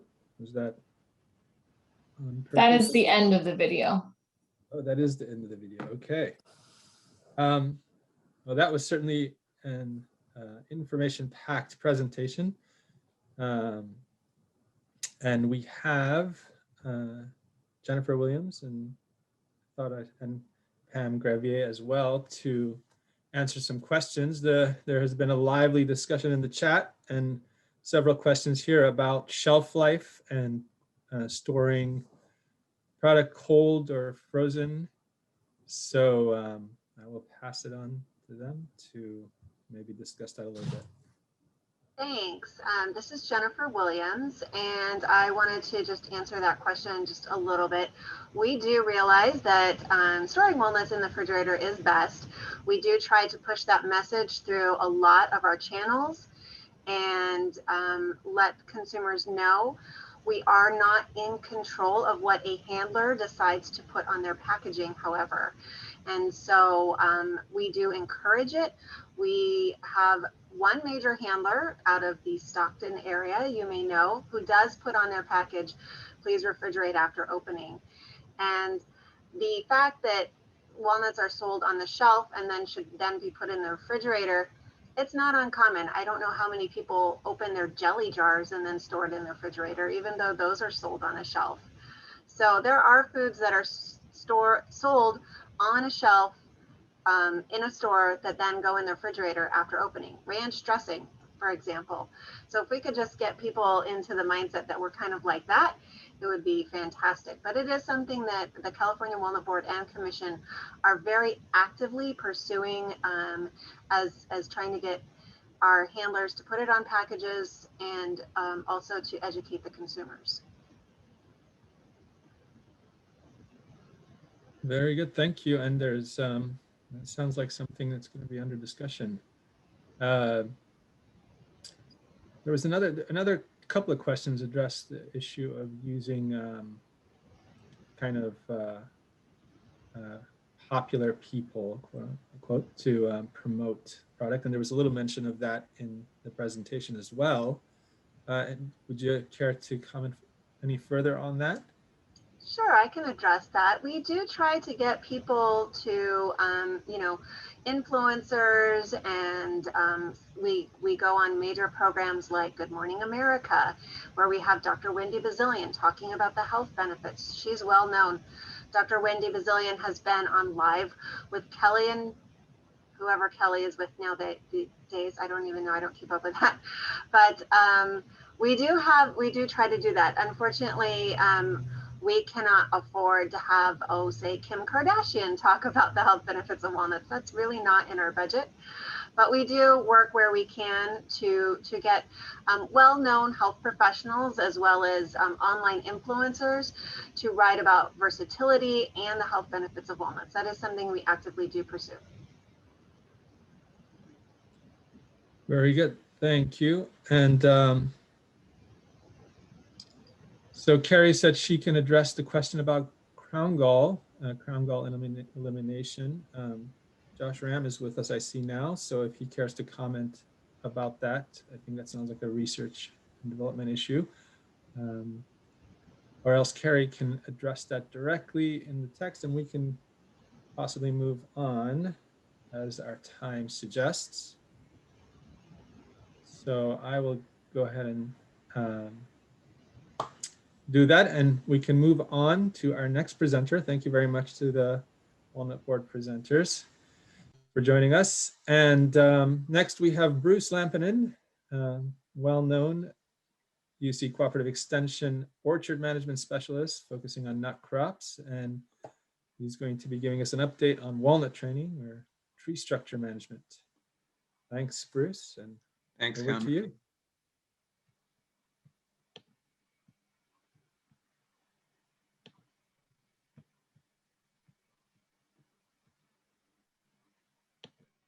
Okay, thanks. Yeah, I'm going to talk about our work on walnut training. Can you see this okay? Yeah. Yes. Okay.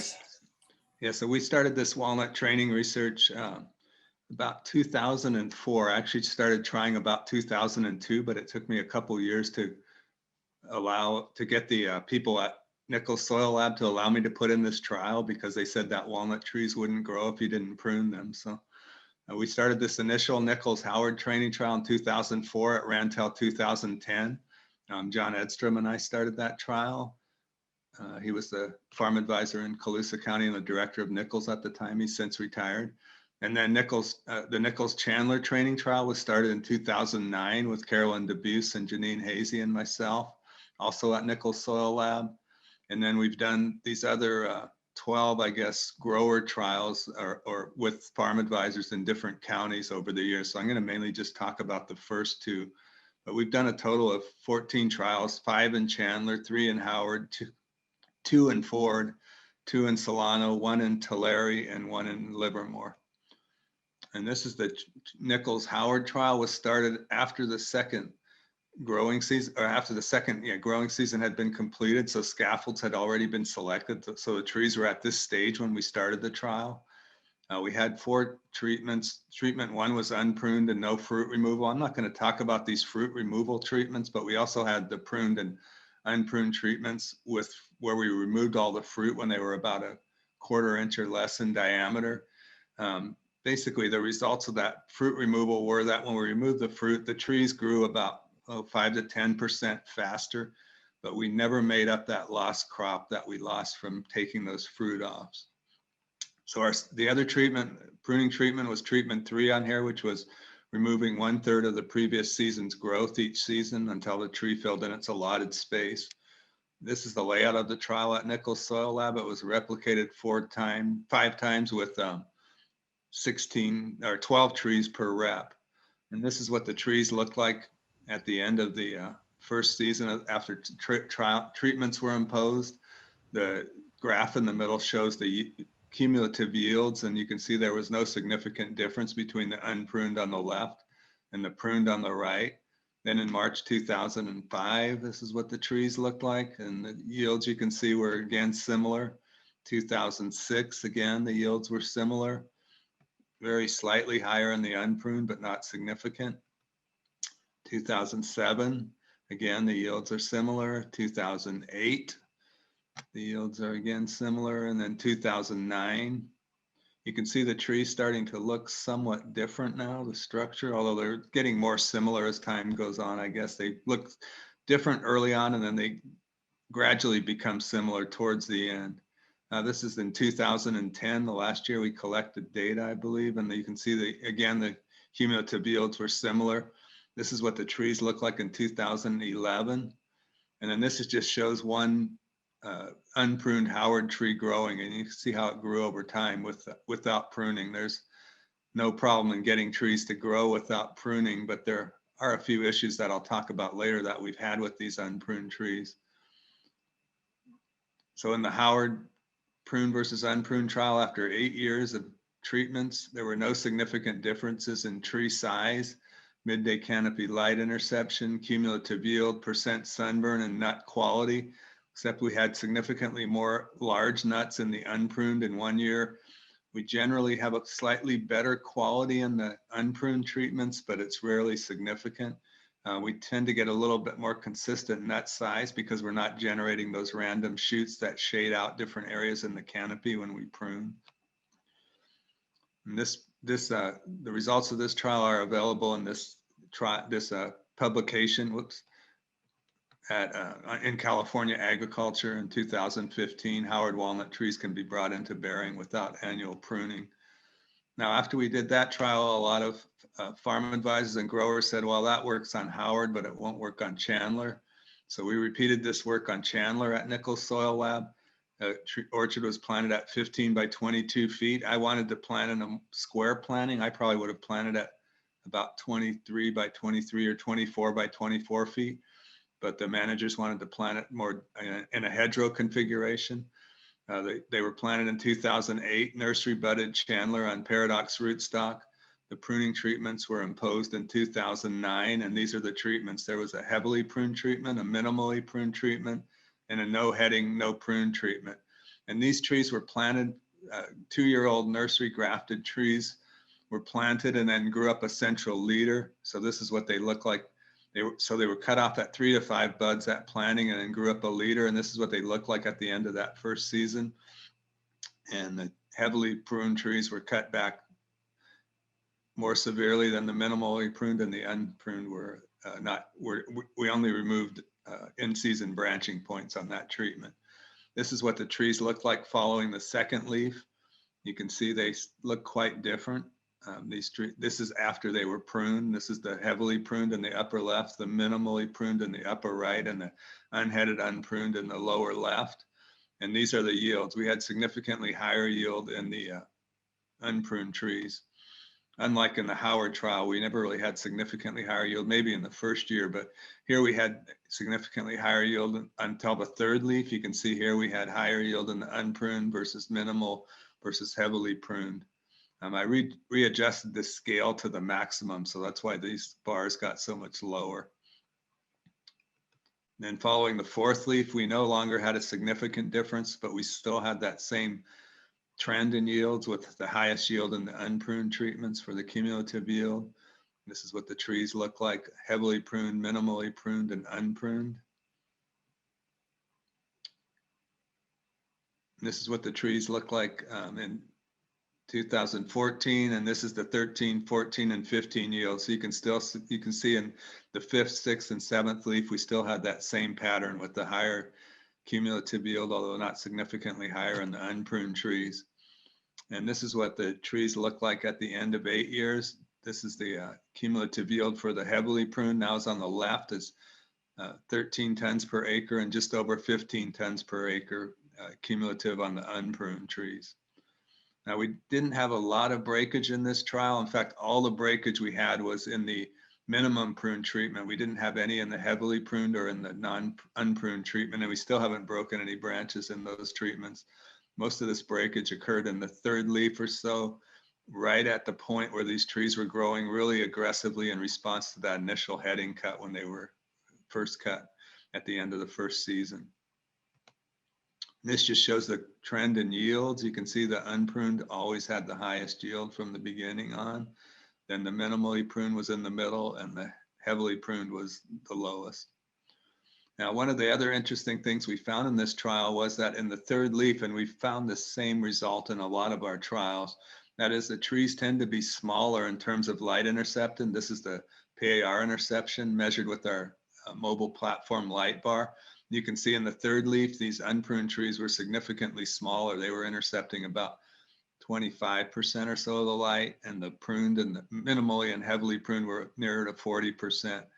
Now these are the yields. So we had yield of 0.73 tons per acre in the unpruned that year and 0.14 in the heavily pruned, but we used significantly less water, or I should, so sorry. So we did, what we actually did in this case was we actually plugged emitters. So we plugged 1 out of every 4 emitters on each tree on this, on the unpruned treatment, because we had a lot of problems with the trees running too wet during the season. So starting, I believe in the last week of June, we plugged emitters.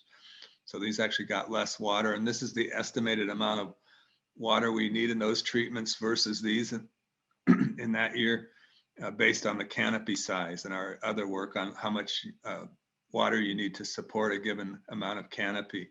This shows the water use efficiency in this right-hand column for these different treatments. The unpruned, if you consider the unpruned as 100% water use efficiency, the minimal pruned were relatively 81% and the heavily pruned 79%. So we had more crop with less water, which is what growers would like, I think.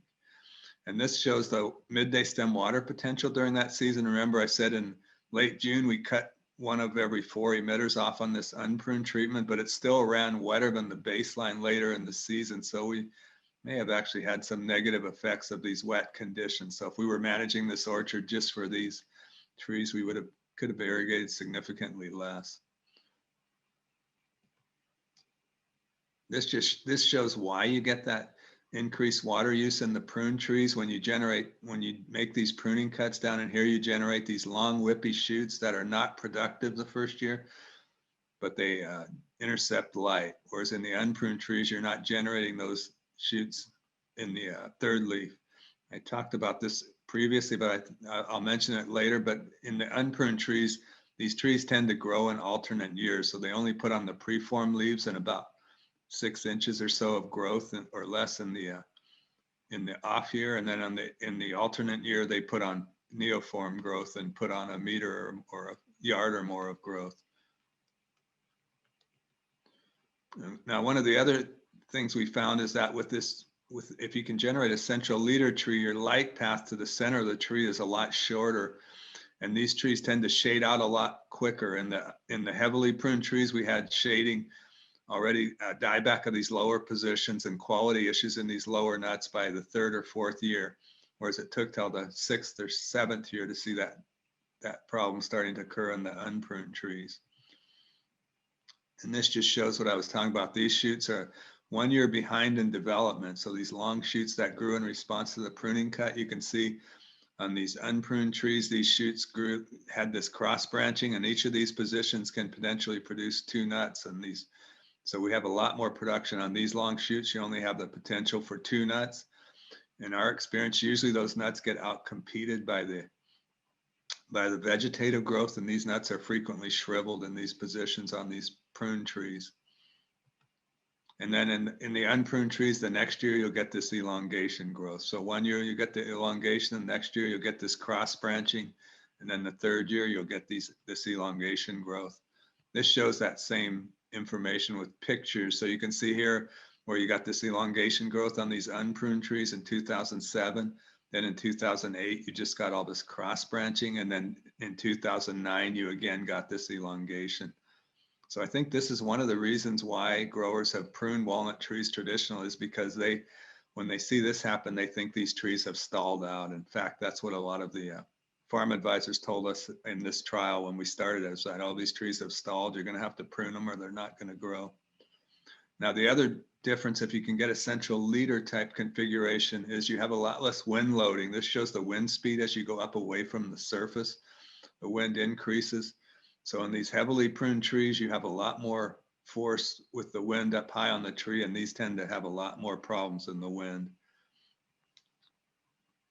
So this is the training trials that we did. Following that work, we did all these trials in different counties, and in every case, we didn't find any improvement, any benefit to the pruning in any of these trials, similar to the 2 bigger trials that we did. Now, one of the other things we noticed is that this just shows the 3rd leaf yield. On the left-hand column is for the Nichols-Howard pruning trial, where we stopped pruning in year 3. Then in the Nichols-Chandler trial, we stopped pruning in year 2. And then in this trial, Janine and Luke and I had at Sierra Gold Nursery, and Cliff Bumel was involved as well. And this trial, this orchard was never pruned. So these trees were planted as June budded trees about 6 feet tall, and they were never headed or pruned other than lower branches removed. So you can see in the third leaf in each of these orchards, you can see how much more yield we had when we started the non-pruning from the beginning of the trial versus in the second leaf and versus in the third leaf. So the sooner you can stop pruning in orchard life and the less you prune, the better for tree structure and yield. Now we've also done 4 of these height of heading trials. We did one on campus on Chandler, Howard, and Tulare. And then Janine and I did one in Yuba County on Chandler. Rachel and I did one in Lake County on Chandler. And then Elizabeth Fitchner and I did one on Ivanhoe in Tulare County the last 2 years. This just shows what some of those trees look like in the trials. Again, we didn't see any benefit to heading these trees. Now, one of the real benefits we see of not cutting them so low, this is our on-campus trial. The tree on the right was unheaded. All the other trees in the picture were headed. And you can see on this day when the north wind is blowing, these trees that were headed short, all these other trees were headed at 3 to 5 buds at planting. You can see how much more they're bending in the wind versus this unheaded tree. Now, I mentioned that in this trial on campus, we didn't head any of these, we didn't stake any of these trees, and we didn't really have any problems with leaning. You can see here, they look like they're leaning because we get a fair amount of wind from both directions here. We did not have any problems with leaning trees in this trial, or very minor problems, even though we didn't stake them. Now, this is some trees in the Patterson area. This is next to a trial that Carrie and Ken and I have. And these trees were planted unheaded, and there was a lot of problems with these trees leaning. The grower extended these stakes with these PVC poles, but he really fought this. And when you have the wind blowing in one direction, like you do here all the time, the north wind and the delta breeze both blow from the left to right in these pictures. And you can see these are some grower trees this is just an orchard where the grower left a few rows unheaded along next to Interstate 5. You can see this near Tracy as you drive up on the east side of Interstate 5. And these trees have got a really distorted shape. And so if you have a really steady wind in one direction, it can be a real challenge. You have to be very careful to not head these trees too short, not to grow them too fast, and not to stake them too tightly. Now, one of the other things I wanted to mention is that we've seen these problems with irrigation issues in walnuts. This is on Highway 45 in 2015. I was driving down from Chico to Davis, and I noticed almost every walnut tree had these yellow shoots on July 10th. And the next year when I went out and did the same drive, almost all these trees had these blank poodle tail zones in those areas that were yellow at the time they were elongating the previous year. So what I did that same day on that July 10th, when I drove back to Davis, I went out to our trial where we had these intentionally overwatered trees on campus. And these shoots were yellow on these trees where they were elongating, similar to what we saw on Highway 45. And this is what happened on that day. This is the day those photos were taken. We had temperatures up above 100 in the last days in June and early July. And then we got this period of cloudiness for a couple weeks.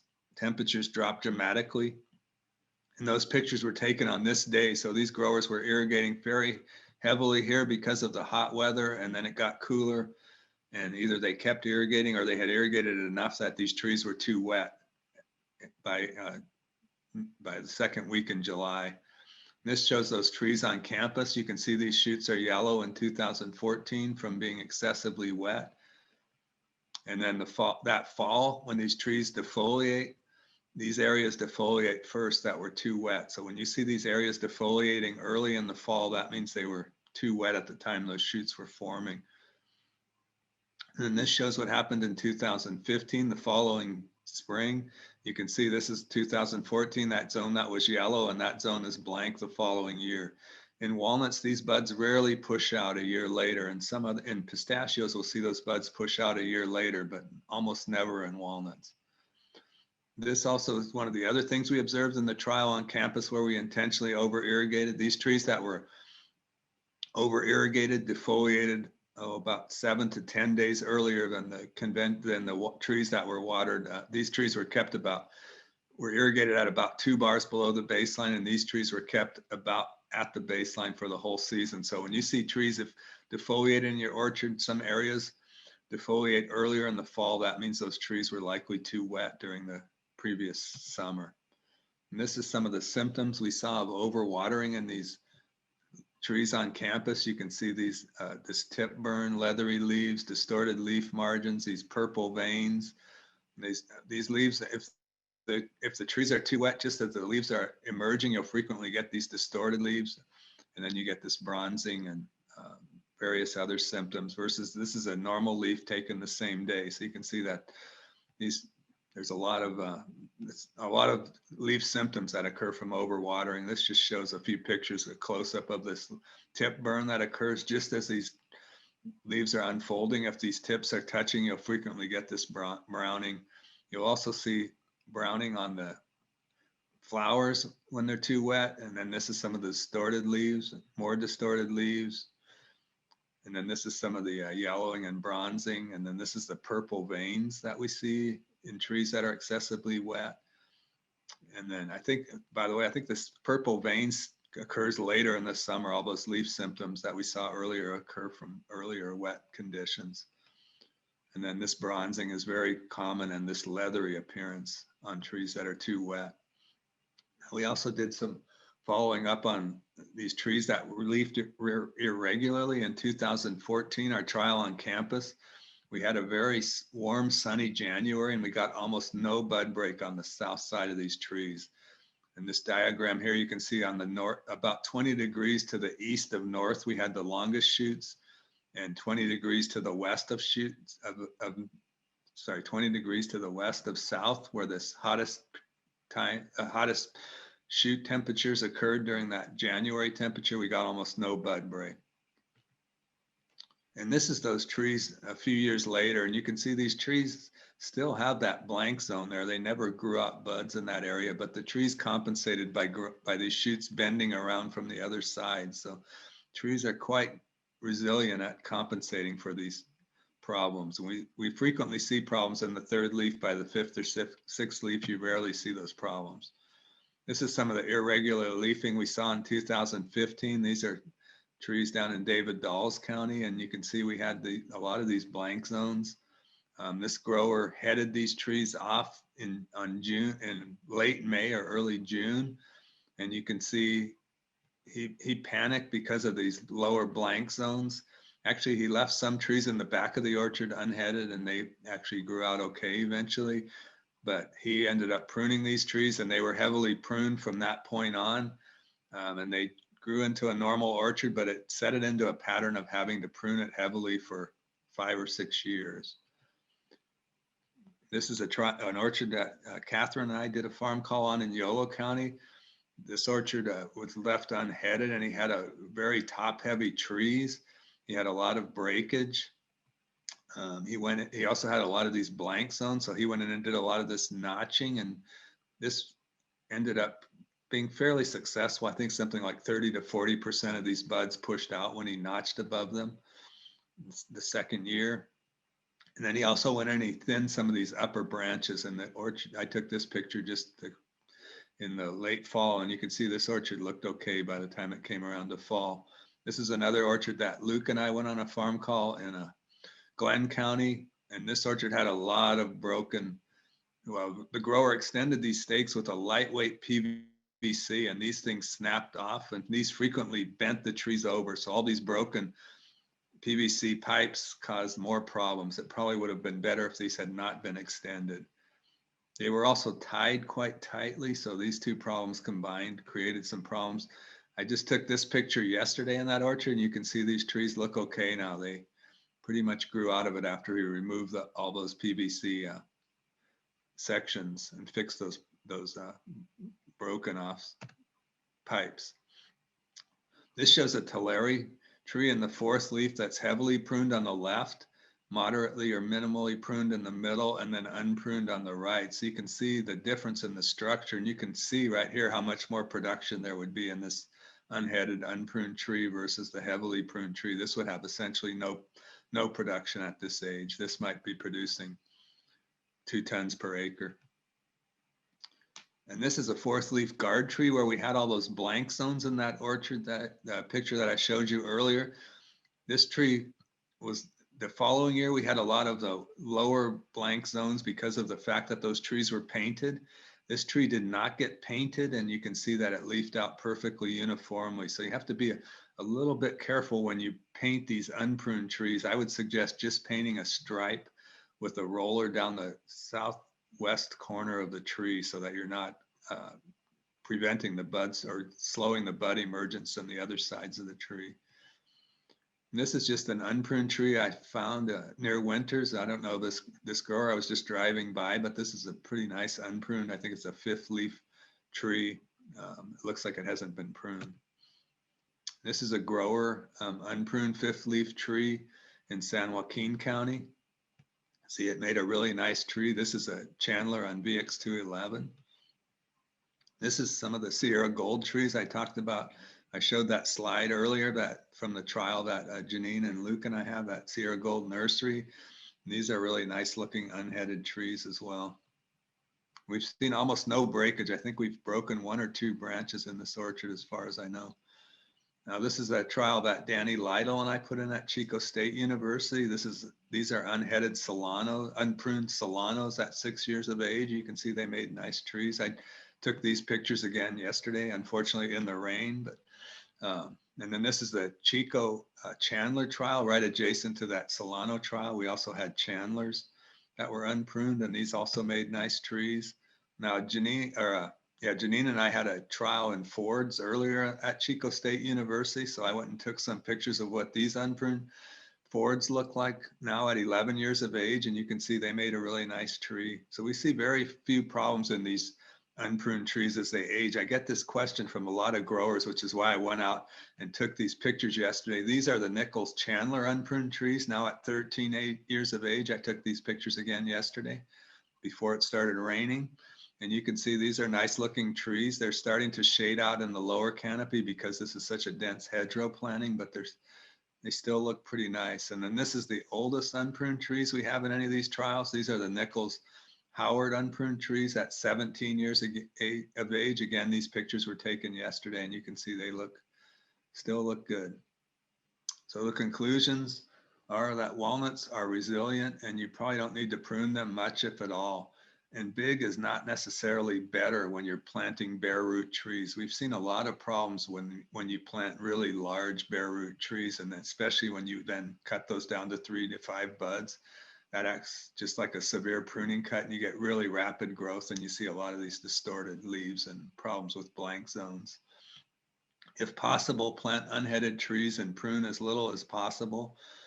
I mentioned rapid growth in response to cutting back to 3 to 5 buds causes a lot of problems. And budding in the field can also result in rapid growth and similar problems as if you've done a severe pruning cut. Slow and steady growth in the early years is better than pushing too hard. So using a pressure chamber to try to slow these trees down can be very helpful when you're growing that leader. We found if these central leaders grow more than about 12 feet or so tall in that first year, it creates problems with this distorted leaves and blank wood. And we see a lot of problems with stakes being tied too tightly. So that's another thing you have to really watch. Be careful to not tie them too tightly. And don't use lightweight PVC for stake extensions. We've seen a lot of problems with these breaking off and causing more problems than not having extended the stakes. Proper irrigation management is even more important with less pruning.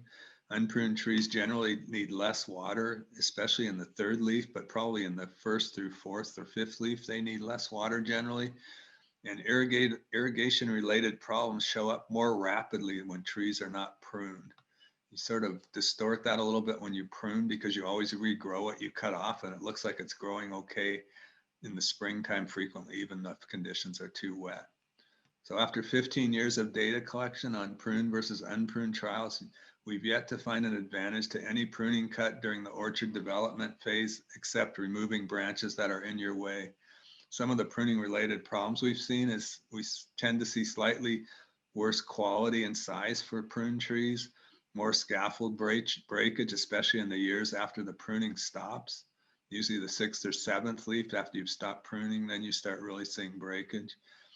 more rapid shading of the lower canopy when you prune. And this is related to these quality problems that we see.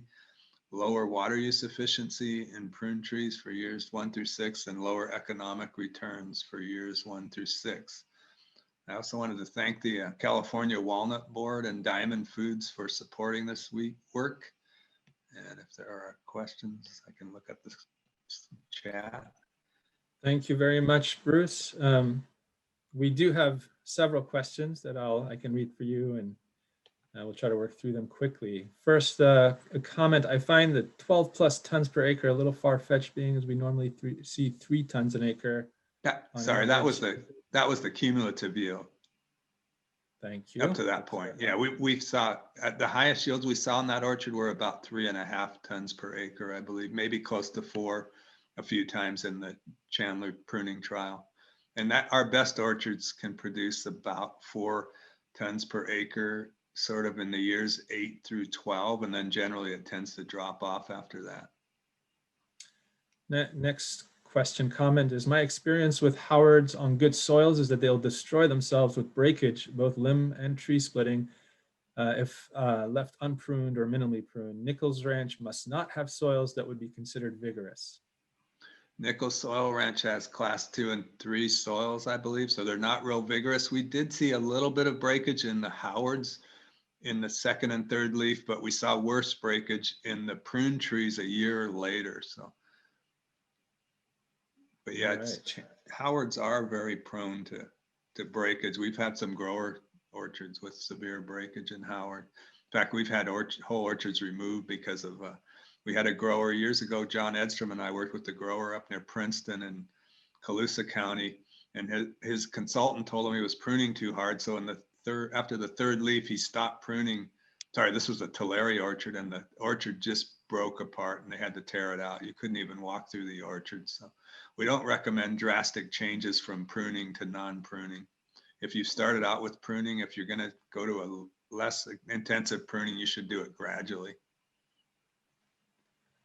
Thank you. You answered a question that I had in mind. There's that one question here about recovery from lack of watering. From lack of watering, it doesn't take too long to recover, but from excess watering, it can be very difficult. So if it's lack of watering, it takes a couple years probably, because the buds are formed in this year. So the buds for next year are formed in the current season. And so it takes at least 2 years to recover from a lack of watering generally, and probably 2 to 3 years from excess watering. So maybe you want to just continue on that theme. We have another question from Ryan. What are your thoughts on switching from pruning to hedging on mature Howard orchard, which was pruned as it grew, specifically to prevent limb breakage and splitting? Yeah, we have done some hedging trials on Howard and Chandler. In fact, both of those orchards had hedging trials overlaid over them afterwards. And we found once you start hedging, you can produce about 3 to 3.2, maybe 3.3 tons per acre. But rarely can you get to those 4 tons per acre yields if you're mechanically hedging. So you tend to have a lower yield potential. Any further comment on that transition? You said kind of do it gradually. From heavy prune, if you're heavily pruning, I would say prune less heavily for a couple years, but don't just go from heavy pruning to no pruning, because that can cause problems. It doesn't always. It sort of depends how heavy a crop you have in that year following the ceasing of pruning.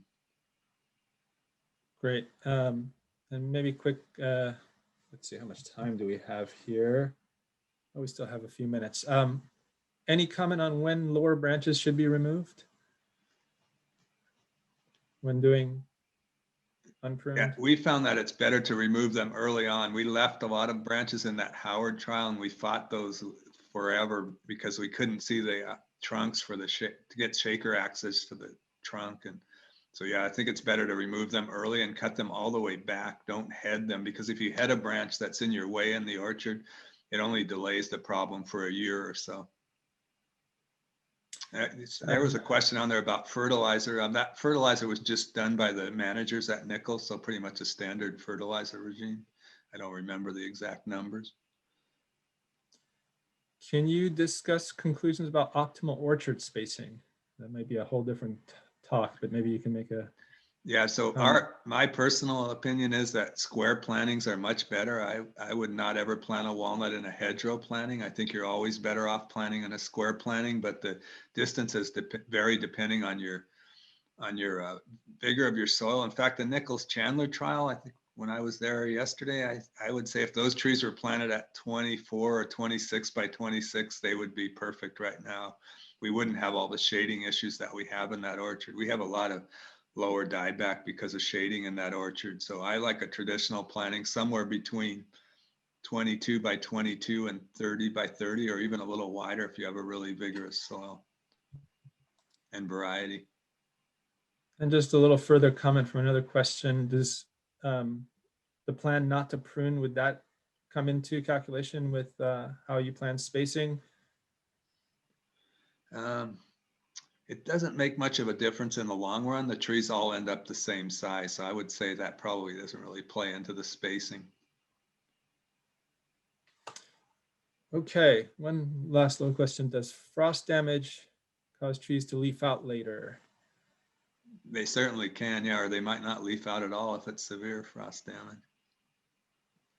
Super, thank you so very much for another very informative presentation, Bruce. Great to have you with us. Thanks. And you've answered all the questions really effectively. Thank you. So with that, we'll move on to our next presentation. And I will introduce Catherine Jarvis-Sheehan, who is the Orchard Systems Advisor for the Capital Corridor that covers Sacramento, Solano, and Yolo counties. And she's going to cover the 4 R's of nitrogen management. Nice to have you with us, Catherine, and over to you. All right, thanks, Kamyar. All right, hopefully everyone can hear me and see my screen. I'll trust Kamyar to interrupt me if that's not the case. So we're going to talk about the 4 R's of nitrogen management in walnut production. We'll go through generally why nitrogen is important, how nitrogen works in the soils and within the plant, how it's taken up by the plant. Then turn that science into more on-the-ground management decisions, and that'll be that. So a couple of key takeaways, like sort of spoiler alerts for the presentation. You need a minimum of 29 pounds of nitrogen the trees need a minimum of 29 pounds of nitrogen for every ton of in-shell nuts that you're going to grow and harvest and remove. For that nitrogen to be most effectively taken up by the tree, you want to divide that application evenly over the course of the growing season. The roots of the tree, the vast majority are in the top 2 to 3 feet. And so if you want to get the nitrogen to the roots, that's where you want to keep the nitrogen and the water. And all nitrogen can turn into nitrate and leach eventually. So that's really something to keep in the back of your mind as you're planning what fertilizer to use and how to use it. Excuse the many dogs in the background, please. So why is nitrogen important to the plant? You know, it's the most used mineral in the plants. 80% of it goes to proteins, which, you know, we're growing proteins essentially. That's what we're selling in walnuts, but it goes to amino acids and DNA and hormones, defense compounds, and chlorophyll in the leaves to make sugars. When trees don't have enough nitrogen, we see that leaf fluorosis because they can't invest enough nitrogen in chlorophyll.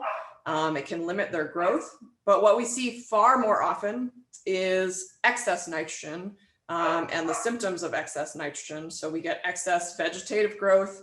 We see delayed leaf drop, delay going into dormancy, which is especially problematic with young trees, as the frost question sort of alluded to in Bruce's presentation. And we can see increased disease susceptibility. But really the reason that this has come into the forefront of our production concerns is because excess nitrate in the groundwater is detrimental to human health, and about 1/3 of the groundwater wells in the state of California and in the Central Valley certainly are over the EPA limits for healthy groundwater. So we want to both meet our regulatory compliance and be good stewards of the water that's underneath us and that our neighbors and coworkers are drinking. So that's how we get around to really caring about how much nitrogen we're applying. And we need to hit this sweet spot. So we're trying to get not too little so it doesn't damage the growth of the plant, not too much so that it leaches down into the groundwater. And to do that, we need to apply the right amount when the trees need it and where they can get it. So to help understand how we do that, it's worthwhile to think about the different forms of nitrogen and how those different forms are taken up by the plant. So I like to think of that there's basically 3 forms of nitrogen in the soil. There's soil organic matter, there's ammonium, and there's nitrate. And just the little molecule of nitrogen itself can move back and forth. Just the nitrogen itself can move back and forth between these forms. Urea very rapidly turns into ammonium once it's applied. So I'm not going to talk about urea that much. We're just going to deal with these big 3.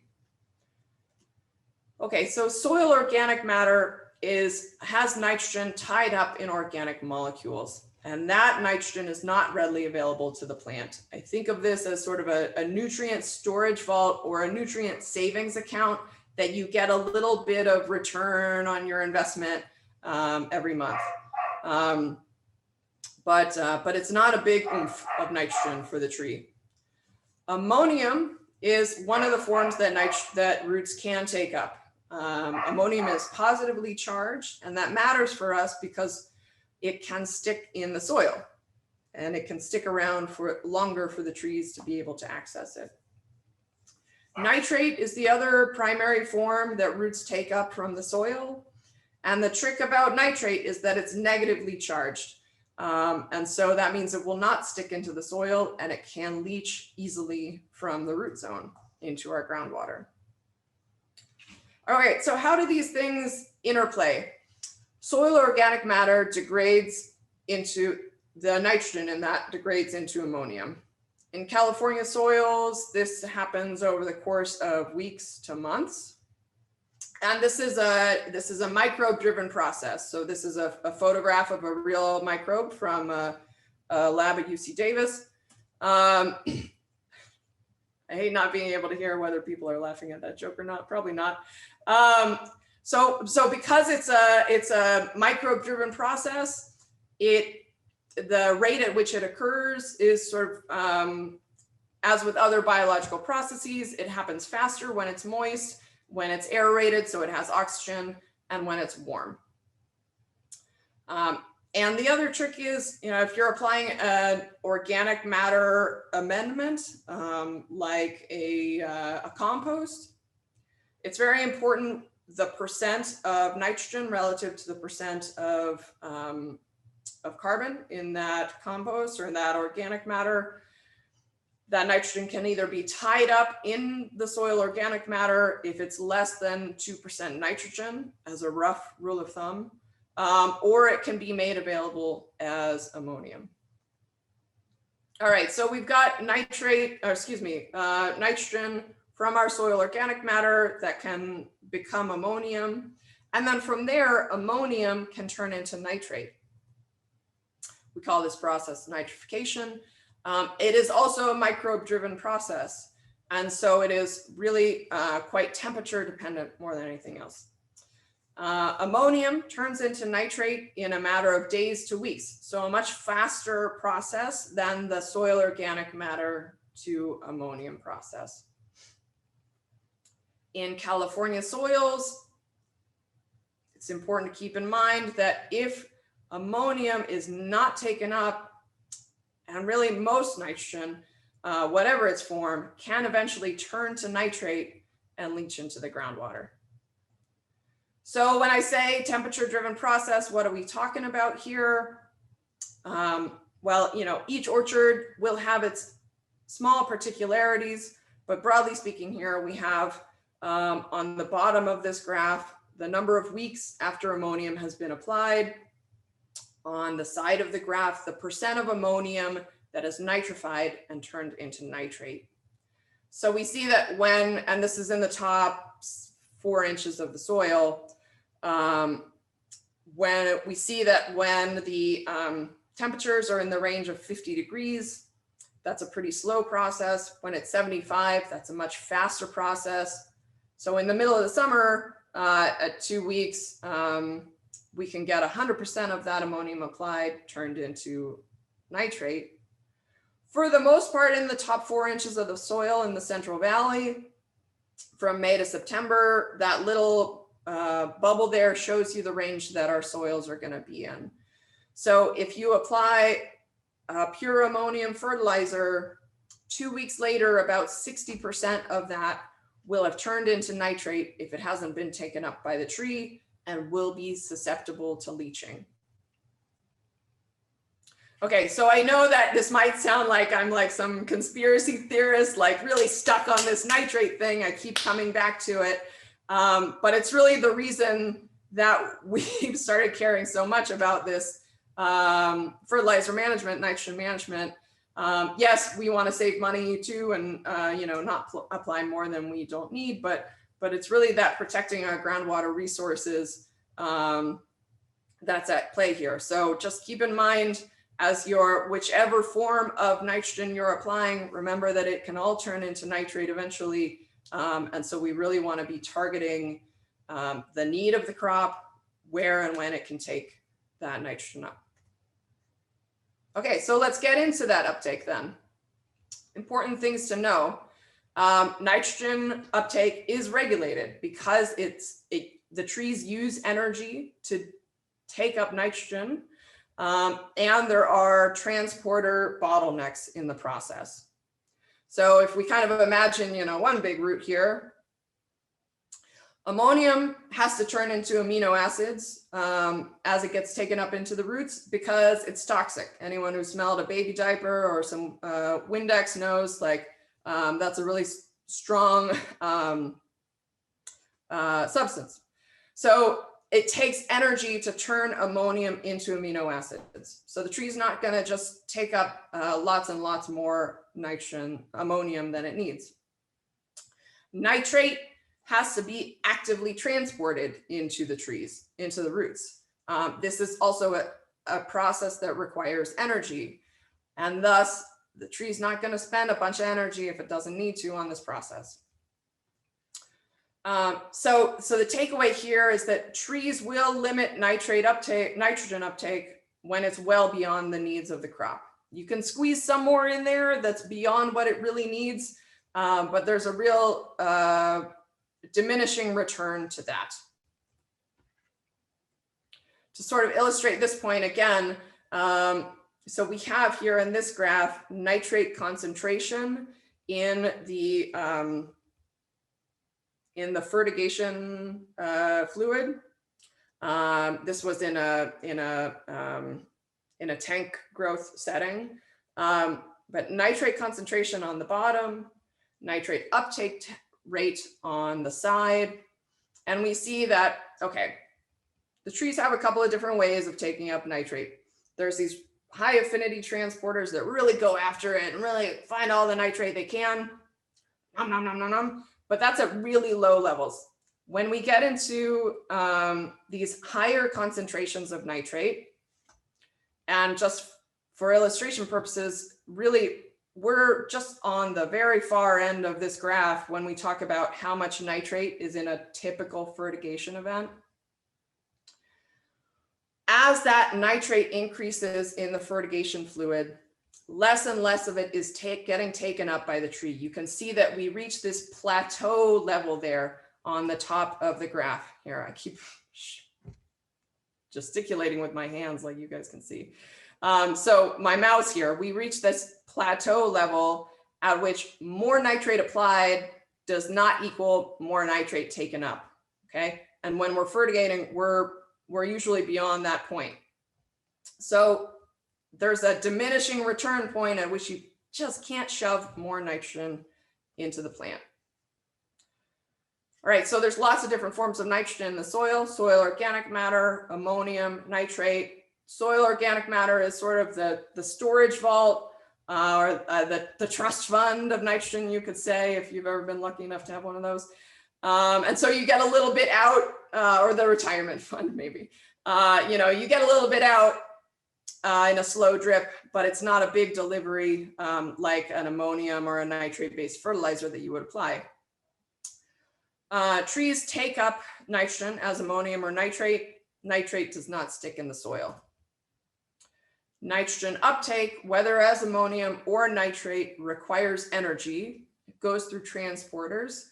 So more nitrogen applied does not necessarily mean more nitrogen taken up. All right, so that's why nitrogen is important, how it works in the soil and the plants.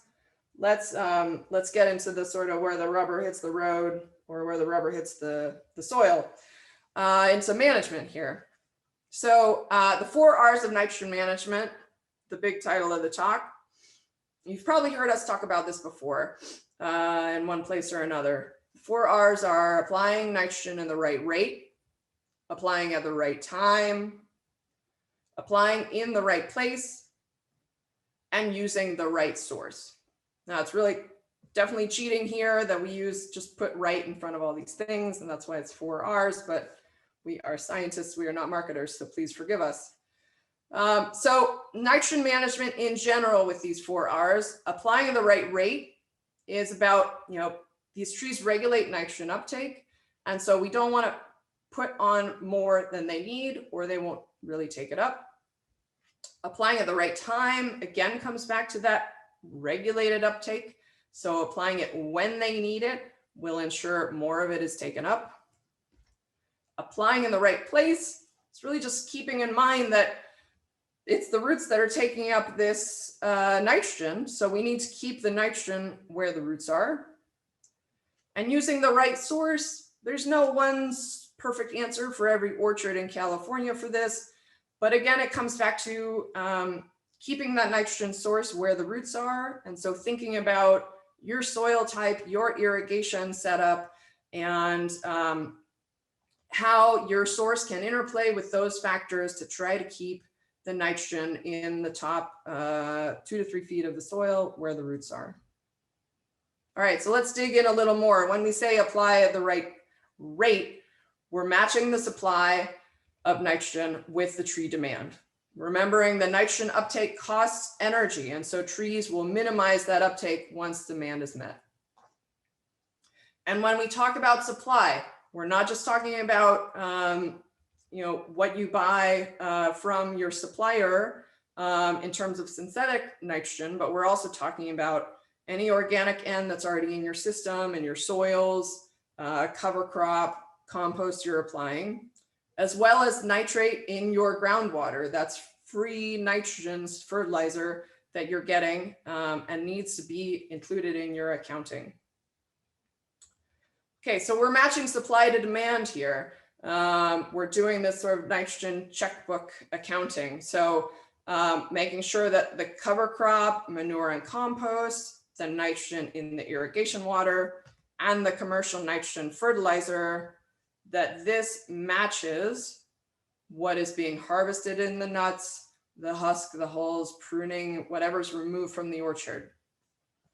And we'll be talking here in the context of a mature tree. So assuming not much nitrogen is needed for tree growth. Nitrogen management for young trees is a slightly different beast. But matching that supply to demand, because whatever isn't taken up by the tree is susceptible to leaching. So, okay, so how do we know what that looks like? We did UC Davis and Cooperative Extension did a big 3-year study at 3 sites throughout the Central Valley. So a Tulare and a Chandler orchard in the north, in the center, and in the south of the valley. We looked at nitrogen in every part of the tree through the course of 3 years, from what was in the catkins to the leaves, to the harvested crop, to the, well, I should say, to the growing crop throughout the year, in the scaffolds, in the branches, and the roots, and then what was harvested and pulled off the field at the end of the season. We found that there is some variability in nitrogen content in the trees, but the grand mean of that is 29 pounds of nitrogen in every ton of harvested crop. So when you account for, there was really not much in the hulls and other scraps. If you've got a young orchard, you might need to include a little more, but generally speaking, 29 pounds of nitrogen for every harvested ton of crop. All right, so that's the minimum that you need to be applying. Right rate. Okay, so we're matching our timing with tree demand and with root uptake. Remembering that there's a limited number of transporters, and if we run up against a bottleneck, we're going to be encouraging leaching. So trees can take up nutrients most efficiently when it's needed. That's the principle we're working under here. Okay, so when does the tree need these nutrients then? So this was another big part of this project, was tracking the use of nitrogen over the course of the growing season. And as we look at that nitrogen being used in the growing crop, what you see here is each month we have in the tan color the amount of nitrogen that is added to the growing crop in that month. And the darker color is the nitrogen that was already in the crop coming into that month. Okay, so the tan color is what we're adding, the nitrogen we're adding each month to the growing crop. And, you know, we looked at Chandlers and Tulare. We looked over 3 years. There was really literally no significant difference between Chandlers and Tulare. And I would expect that to be the same across all of our production cultivars. So what you see here, you don't need to get caught up too much in the precise number of what percent May, what percent June, what percent July, what percent August. I would say that the size of these boxes is roughly the same. So an even application of nitrogen over the course of the growing season is what you want to target. All right, so that's our right time and even split from May to August. Applying in the right place means delivering this nitrogen to the actively growing roots, keeping in mind that nitrogen moves with water. So minimizing the movement of your irrigation water below the root zone. So some work from Bruce Lampinen, who was just speaking before, looked at where the roots are in walnut production orchards. And, you know, we actually, for this project, we dug up some old walnut trees to figure out some other parts of this process. And you know, we think of walnut trees as often being grown on these deep alluvial soils, as being more deeper rooting than the other trees that we grow. And to a certain extent, that is true. You can find roots down at 6, 7, 8, 9, 10 feet. But what we're concerned about is where the vast majority of those roots are, so that our nitrogen is going to run into those roots and be taken up by that root system. You know, we don't want to rely on just that one root that's at 8 feet to be the last goalie to stop that nitrogen from getting by. So when we think about it in those terms, where the vast majority of the roots are, we're talking in the top 3 feet. So these are different, you know, you've heard Bruce just now talk about these different pruning trials. So they looked at this in a number of different pruning systems. But on the top of each of these graphs, you see 0 is the soil line, and then we go down to 36 inches, 3 feet. And you see in all of them that there's a big uptick in roots. Maybe it's around the 12 to 24 feet zone. Maybe it's a little deeper in this deficit irrigated treatment. But all of them start to decline, have fewer roots. So shorter bars means they encountered fewer roots when we get down to this 3 foot level. All right, so right place, we're keeping the roots. The roots are in the top 3 feet of the soil, so that's where we want to keep our nitrogen. To do that, that's where we want to keep our in-season irrigation water. Okay, now finally we get into right source. And there is no one right source for every walnut orchard in California. This is probably the trickiest part of all of this. The least math, but the most judgment. Because it's really just about keeping in mind that different sources come with different leaching baggage, leaching potential. And you got to think about, well, is my irrigation system going to be great at trying to keep that nitrogen in the top 3 feet of the soil, or am I on a flood irrigation system? Do I have, sandier soil in which this stuff is really going to move pretty fast, or do I have clayier soil where I have a smidge more wiggle room? And then consider your options from there. So if you're an ammonium-based fertilizer, you have some more time to play with to get that ammonium up into the tree. If you're in a nitrate-based fertilizer, that's automatically susceptible to leaching. But again, remembering that ammonium can turn into nitrate. Nitrate is susceptible to leaching.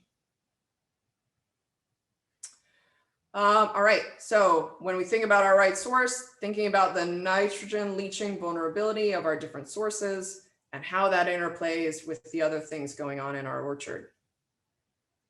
Okay, so how does this all then, like if you've got an actual orchard, how do we translate this into use?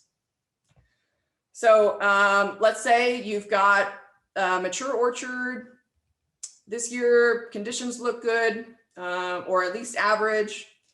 And based on your yield history in that orchard, you're expecting a 3-ton crop. And you're assuming that 70% of that nitrogen can get up into the tree. Okay, so let's first figure out our rate. We've got 3 tons times 29 pounds per ton divided by 0.7. So that's that 70% efficiency factor. That's how we build that in. We divide by 0.7. That gets us to 124 pounds of nitrogen needed for this 3-ton crop for the whole season. Okay, then we think about our right time, how we're going to divide that over the growing season. The demand for this is pretty much even over the growing season, so we just divide that by 4 in May, June, July, and August. Now, if you have a fertigation system and can divide that into even more applications, all the better for you, all the more likely that that nitrogen will get up into the tree. But at each of the steps, we're thinking about the nitrate in the water, in whatever compost or cover crop, and the synthetic nitrogen. And then place, when it comes to place, we're managing our irrigation during the growing season to keep that nitrogen in the top 3 feet of the soil. When it comes to source, we're thinking about what works with our system, remembering that anything we apply can turn into nitrate eventually if it's not taken up by the trees. Okay, so the last sneaky little like 5th R, stepchild R in here is, sorry, I was a stepchild, no hate against stepchildren, is right leaf sampling, let's call it. So especially, as we're in this new regulatory environment as in which we're having to document a lot more of this, maybe tighten our nitrogen budget belt, it's very useful peace of mind to keep track of what's going on in your trees, and hopefully not be taken by surprise if the trees aren't getting enough nitrogen. So we want to be targeting 2.3 to 2.7% nitrogen in our leaf samples, our mid-summer leaf samples. Less than that, we're deficient. More than that, we're giving the trees more than they need, and probably a lot, once they have more than they need, they're not taking up as much nitrogen from the soil. Some of that could be leached into the groundwater. So with funding from the Walnut Board, as with everything I've talked about, was funded by the Walnut Board and CDFA. We found that you need to sample, if you want the numbers that come back from the lab to be within 0.1% of what's actually going on in your orchard 95% of the time, you want to be sampling trees that are 30 yards apart at least. Closer than that, you're just wasting your time. You could have just sampled one of them and you spent time sampling 2. And you want to sample 29 trees in a block. That will get you to being sure that you're in 0.1% of your range. So if you're 2.7, it'll come back as 2.6 to 2.8, 95% of the time. If you don't want to sample that many leaves, that's up to you or your PCA. But know that the number you get back from the lab might not actually reflect as closely the number that's actually happening in your orchard. All right, so to wrap up here, to meet the needs of the crop, you want to be putting on at least 29 pounds of nitrogen for every ton of in-shell nuts that you expect to harvest at the end of the season. Dividing that nitrogen evenly over the course of the growing season, keeping your water in the top 2 to 3 feet of the soil, because that's where the roots are, taking that nitrogen up, and bearing in mind that all nitrogen can turn into nitrate and leach into the groundwater. We have a couple of other resources available.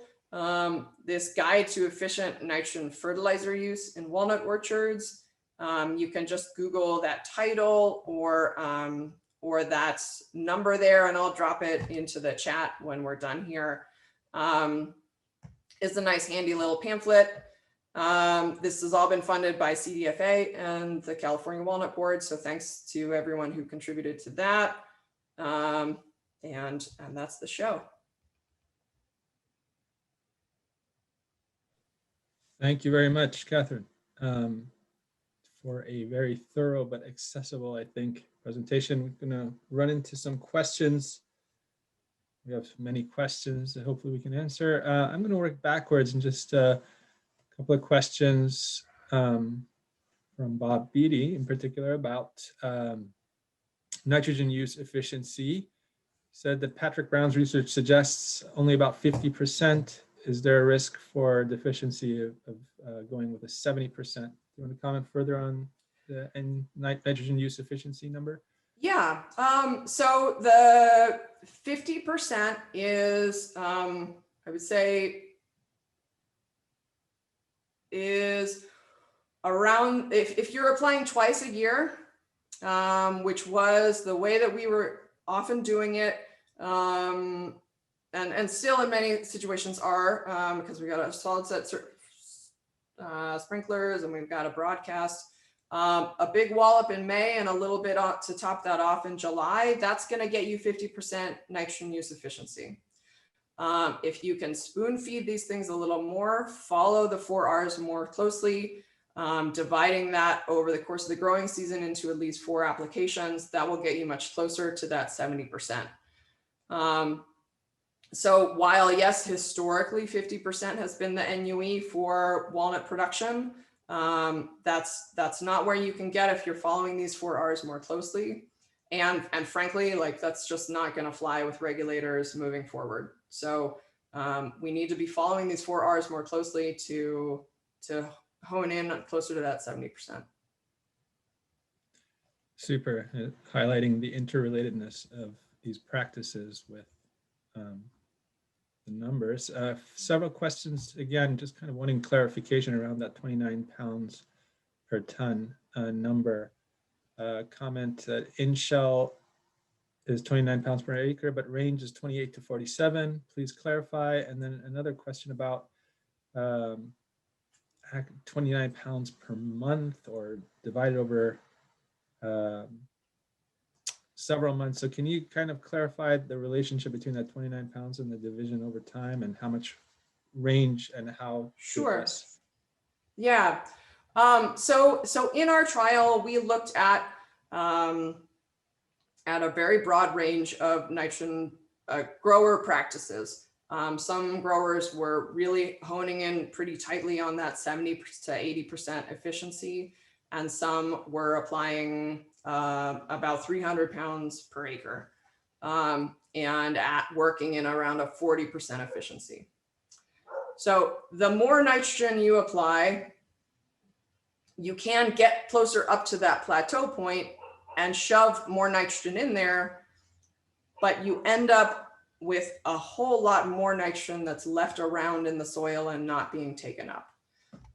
So if you want to get up into that 40 something pounds per acre, you're also going to be leaching at least half, if not more, of your applied nitrogen from your system. So to have very healthy trees with production yields, that 29 pounds is where you want to land to avoid putting on so much that you're trying to shove a little bit more in and leaving a lot more out in the soil that can be leached into the groundwater. Thank you. What about slow release sources, methylurea trizone? Yeah, so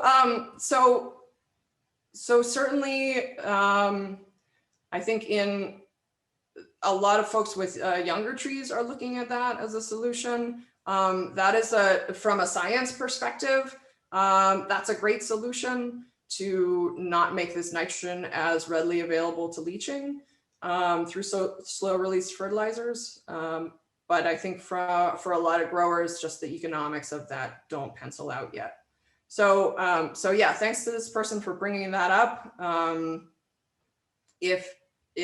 For some folks, that might be more economical than trying to get out there and apply stuff 4 times a season.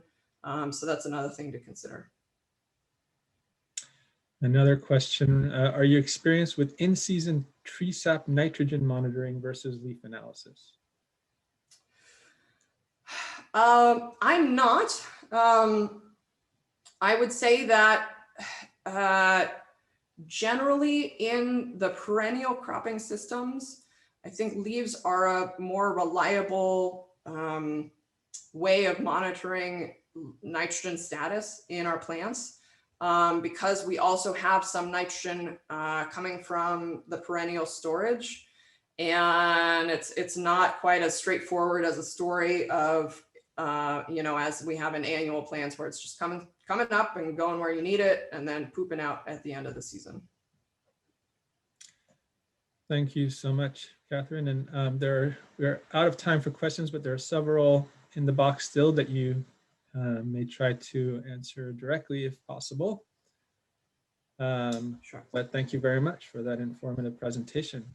Great, thanks. We're going to move on now to our last, but certainly not least, presentation. Luke Milliron is Orchard Systems Advisor, also from the Sacramento Valley, covering Glenn and Tehama counties. And he's going to give us a review of the early results with walnut whole orchard recycling, kind of an exciting development in Ammons that is also with walnuts. So with that, thank you, Luke, for joining us, and over to you. Excellent. Camille, thank you so much for that introduction. Yes, my name is Luke Milliron. I'm a farm advisor based in the North Sac Valley, centered out of Butte County.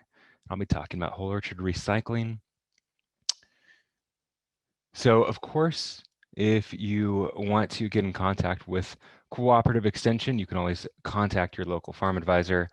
We also have these regional websites, sacvalleyorchards.com, and then in the San Joaquin, sjvtandv.com.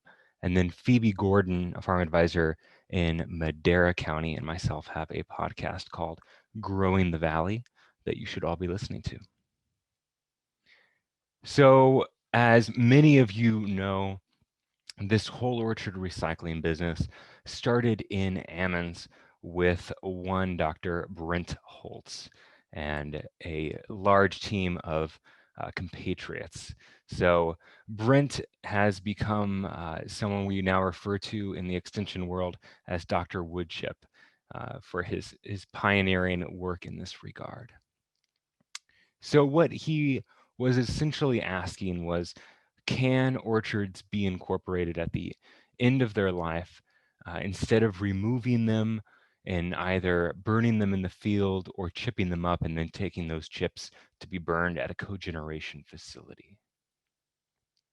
So can we turn that organic matter that has been generated in the orchard, turn that back into the soil? Will that affect, will it negatively stunt the next orchard planting? So Of course, when we have an orchard, whether it's almonds or walnuts, we've had these trees in the ground for 25, 30 years plus, and we have all those years of photosynthesis and carbon farming inputs, nutrients, and it's kind of a real shame in Holtz's view to just haul it away.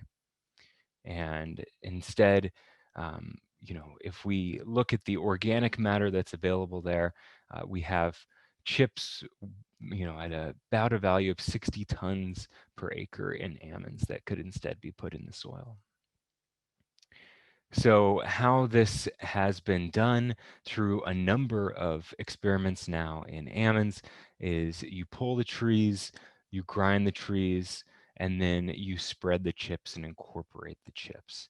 And certainly everyone removing almonds or walnuts is going to need to pull the trees. But if you're in the Sacramento Valley, still we have very lax air quality regulations. And generally, you can get a very, very inexpensive burn permit, a few dollars an acre to burn those trees in a pile. If you don't have that option, the chips are able to go to a cogeneration facility. You're looking at grinding costs of $500 to $700. And then if you're spreading chips, you have additional costs there. And then, of course, incorporation. So after spreading, you can certainly get on with and incorporation, you can get on with the regular land preparation, deep ripping, whatever you are doing to get ready for your orchard. A lot of this work has been incentivized for growers by, unfortunately, a couple of sticks in the carrots and sticks world here. So folks have been finding that the closure of these cogeneration facilities is one of the reasons they're looking towards whole orchard recycling. And of course, in the San Joaquin Valley, burning is expensive to do. It's far more restricted in a regulatory sense. So there's been an incentive there. But there's also carrots involved in choosing whole orchard recycling, documented in almond. So obviously some really large increases in your soil organic matter and carbon when you're putting all of those chips into the soil. Those chips are eventually turning into soil nutrients. They're increasing the microbial diversity. And so far it's been documented no increases in replant disease. It hasn't interfered with your pre-plant fumigation. Even some benefits with having so much, having an increase in soil organic matter that results in some water use related improvements, and even improvements in productivity growth and even a modest yield increase in some of these trials has been documented. One of the increased management factors has been some increased nitrogen fertilization required in the first leaf. So for more information on almonds and whole orchard recycling, there's a website for that. And we also have a couple episodes on the podcast on the subject. So with this great results being found in almonds, looking to another one of the big crops in the state, to walnuts, and whether we can adopt this to walnuts. So that's a question I am asking with the support of Emeritus Advisor Janine Hazy, as well as the advice of Brent Holtz. So looking at this concept in walnut, a few years back, we started this at one site, trying to extend this concept to walnut with just a pilot study, asking the questions: how many chips are being incorporated? Are the second generation trees stunted for any reason, whether that is tie up of nitrogen, so they're stunted because of that, or reduced efficacy from fumigation or increased disease. And so we had treatments imposed in 2018 and planted in 2019. Unfortunately, as treatments were being imposed, it is what I have begun to call the chipocalypse. So a number of problems beset this trial during its implementation. First off, we had a subcontractor who got tired of spreading chips and went rogue because he didn't want to work that weekend. And so he got on a bulldozer and kind of moved some chips around instead of spreading them out as we typically would with a manure spreader. So the main contractor had to come back in and try to fix that mess, pushing all the chips back up in a pile and respreading them. Unfortunately, we also had to do some soil preparation partway through when the chips were being spread out. That moved some chips into the controls, and the other problem was that we were never able to get an idea of, okay, 4 inches of chips were spread out. This is how many tons per acre were incorporated. We never got a value of how many chips were actually being incorporated. And then the cherry on top is that on the final day of spreading, a very, relatively small pile of the last remaining chips caught on fire when a root burning, a pile of roots that were being burnt about 100 yards away. An ember flew over during the night and caught our final chips on fire as just an insult to injury here. So as colleagues have asked, and I've asked myself, why even continue following this site after this chipocalypse? And certainly can't find out how many chips were incorporated, but here we do have an opportunity, a pilot study, a demonstration where you do have chips being incorporated and a walnut orchard turned over and second generation trees being planted. So I certainly wanted to see whether the second generation trees would be stunted and whether there was any benefit um, uh, of of orchard recycling has been found in almonds.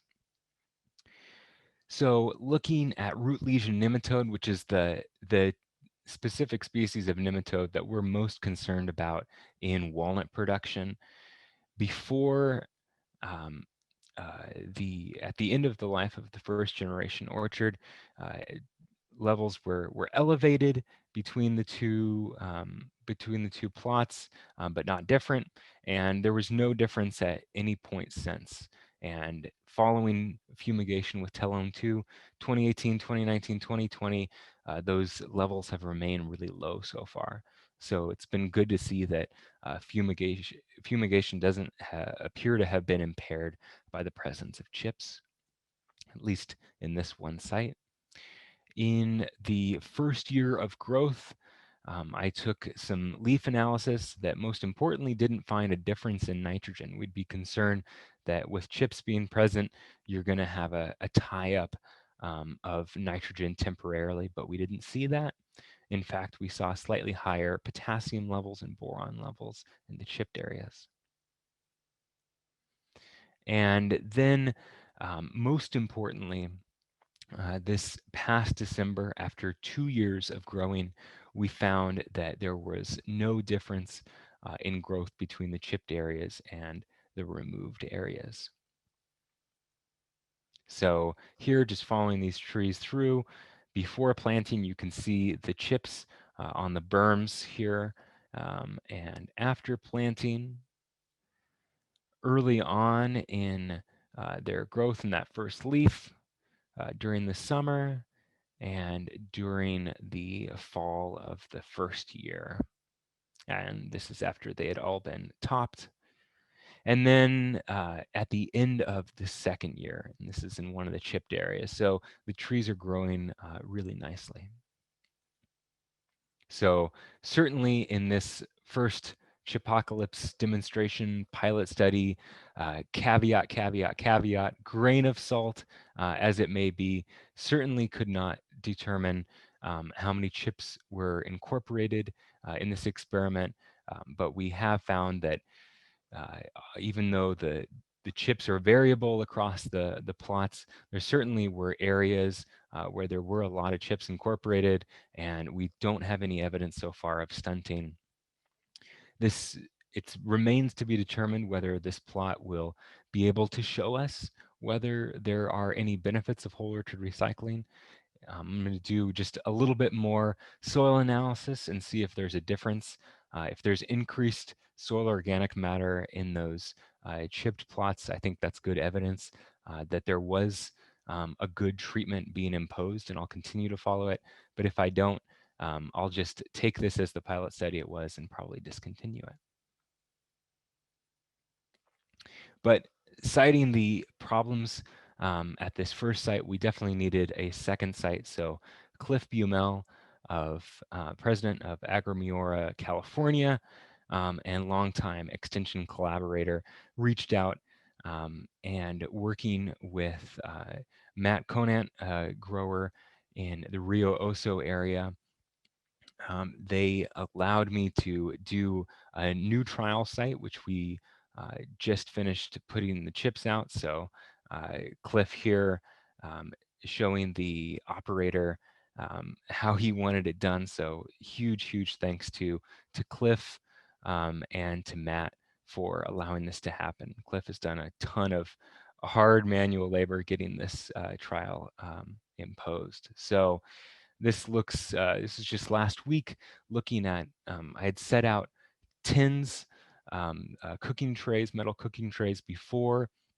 any chips were put out, and then went back out and pulled those trays after the chips had been placed, and 6 pounds in this sample, which worked out to an average of 136 tons per acre wet. We'll see what that dries down to. They're drying, those samples drying down right now, whether that works out to 80 or 90 tons dry per acre, we don't know, but certainly have updates on all of that. And one final note would be that although there were no Healthy Soils Program dollars being doled out this spring, because those monies were taken, reallocated because of COVID, it's expected that the CDFA Healthy Soils Program will be back in the next budget cycle, and that whole orchard recycling has become an improved practice for Healthy Soils Program. So there's, in addition to the other carrots and sticks we mentioned for almonds, this is an additional possible carrot to offset the increased expenses from whole orchard recycling. So special thanks to California Almond Board for funding the work with Brent Holtz and the work in almonds from a bunch of folks. Special thanks also to the California Walnut Board for funding this research, to my collaborators, Brent Holtz and Janine Hazy, as well as to Rob Smith at Deseret Farms, as well as Matt Conant and Cliff Bumel. So folks, thank you so very much, and I will take any questions. Thanks very much, Luke, and kudos on your perseverance through the chipocalypse to bring this very useful information to us. And I will plug for the Growing the Valley podcast. Is excellent. I encourage everyone to check it out. We have a few questions and a little bit of time for it, so I will kind of guide you through those. First, do you have any plans to investigate the merits of chip size for categories like breakdown time, chipping and spreading, costs, and overall cost benefit? Yeah, that's a really good question. Thank you, Ryan. Instead of looking at different class sizes of chips, one thing that we're trying to get at with putting out those cookie sheets is trying to get the smallest chips in the sawdust. Brent Holtz suspects that he's been undercounting the chip levels and those biomass levels in almonds because he was missing the sawdust component and the finest chip component, which you couldn't find by just trying to dig up. So I think that there's a component that does break down really quickly, and hopefully we're doing a better job of capturing it with those trays. Great, thank you. And I thought I saw a couple of questions about stumps and roots. One is, can you, I think roughly, can you, with black walnut rootstock, can you sell the burls and chip everything else? And generally, do you, roots and stumps are included in all this, right? Yeah, so roots and stumps are included in all of this. We want to, it's really quite interesting when you look at the roots of a walnut tree after they've been ground up and black and mushy, and this question of how, whether there's going to be problems harbored going into the next cycle. So we really want to test with the roots as well. It's a good question about the burls. My understanding is that the market for burls has somewhat dried up. If you can get someone, if you have some lovely old black walnut rootstock, and you can sell the burls, I certainly would. But I think that market isn't what it was a number of years ago. Thank you. And so do you have any plans to study existing orchard pruning and dead tree recycling within existing orchards? So yeah, I think that's a really interesting question, and something that Brent has turned his attention to is ongoing use of spreading chips. So not everyone has drunk the whole orchard recycling Kool-Aid in almond production, and there's still chips to be found that aren't being incorporated. So he's doing experiments where he's putting out, doing whole orchard recycling, and then continuing to put out a small rate of chips every year to try to increase the benefits he's already found. So we may look at that in walnut as well going forward. Super, thank you. And finally, we have a comment from David. In the Sacramento Valley, it's hard to find contractor willing to chip small orchards. I don't know if you want to comment anything about Yeah, that. it's tough. There's only a couple folks in the business, and scale is always going to be a problem with getting contractors to come in. Same problem we have with fumigation. So that's going to be a continued issue, especially with prices being fairly low. There's just so many orchards going out right now, so many older orchards. So yeah, it's a tough spot. Thank you so much, Luke. And Thanks, that is our program for today. I want to thank all of our presenters for making a really great set of presentations and leading to great discussions. And I want to thank Carrie Arnold, who, like I said, was really instrumental in getting this statewide effort. And it's really nice to bring this to you. With that, I think I will pass it to Carrie or Kelly to close the meeting. Thank you for joining us. Yes, I will just jump in real quick. Thank you, Kamiar, for moderating. You did a fantastic job today, kept us all on time, and got a lot of questions read and answered. That was great. Another big thank you to California Walnut Board for sponsoring this meeting and for sponsoring tomorrow. Big thank you to Kelly and the Program Support Unit with ANR. And I just want to remind everyone, please do fill out the evaluation at the end here. Kelly is going to be plugging it into the chat box. It is really important to just follow that link. Let us know how we did. We can let administration we can let them know how we did, and then they can let state and federal money know how important we are to you. And it's okay if we're not, but just let us know how we did so that we can make things better. If there are certain topics that you want to hear about, if there are certain things that you think could be elaborated on, etc., just let us know how we did on that evaluation. With that, thank you so much for participating today. We were over 200 participants today, so that's fantastic. I'm going to go ahead and hand it over to Kelly so she can close the meeting. Yeah, again, thank you to the California Walnut Board for sponsoring the event. If you are planning on coming tomorrow, the link that you used to get into the meeting today is the same link you'll use to get into the meeting tomorrow. So hold on to that and make sure you can access tomorrow. We start again at 9, get here a little early because we'll go over DPR information and other continuing education information. And then today, if you have the Certified Crop Advisor app, go ahead and open it up and take a picture or put the camera over that QR code, and that will get you your credit. If you have no idea what I'm talking about for an app, you can also send me an email with your information and I'll manually add you.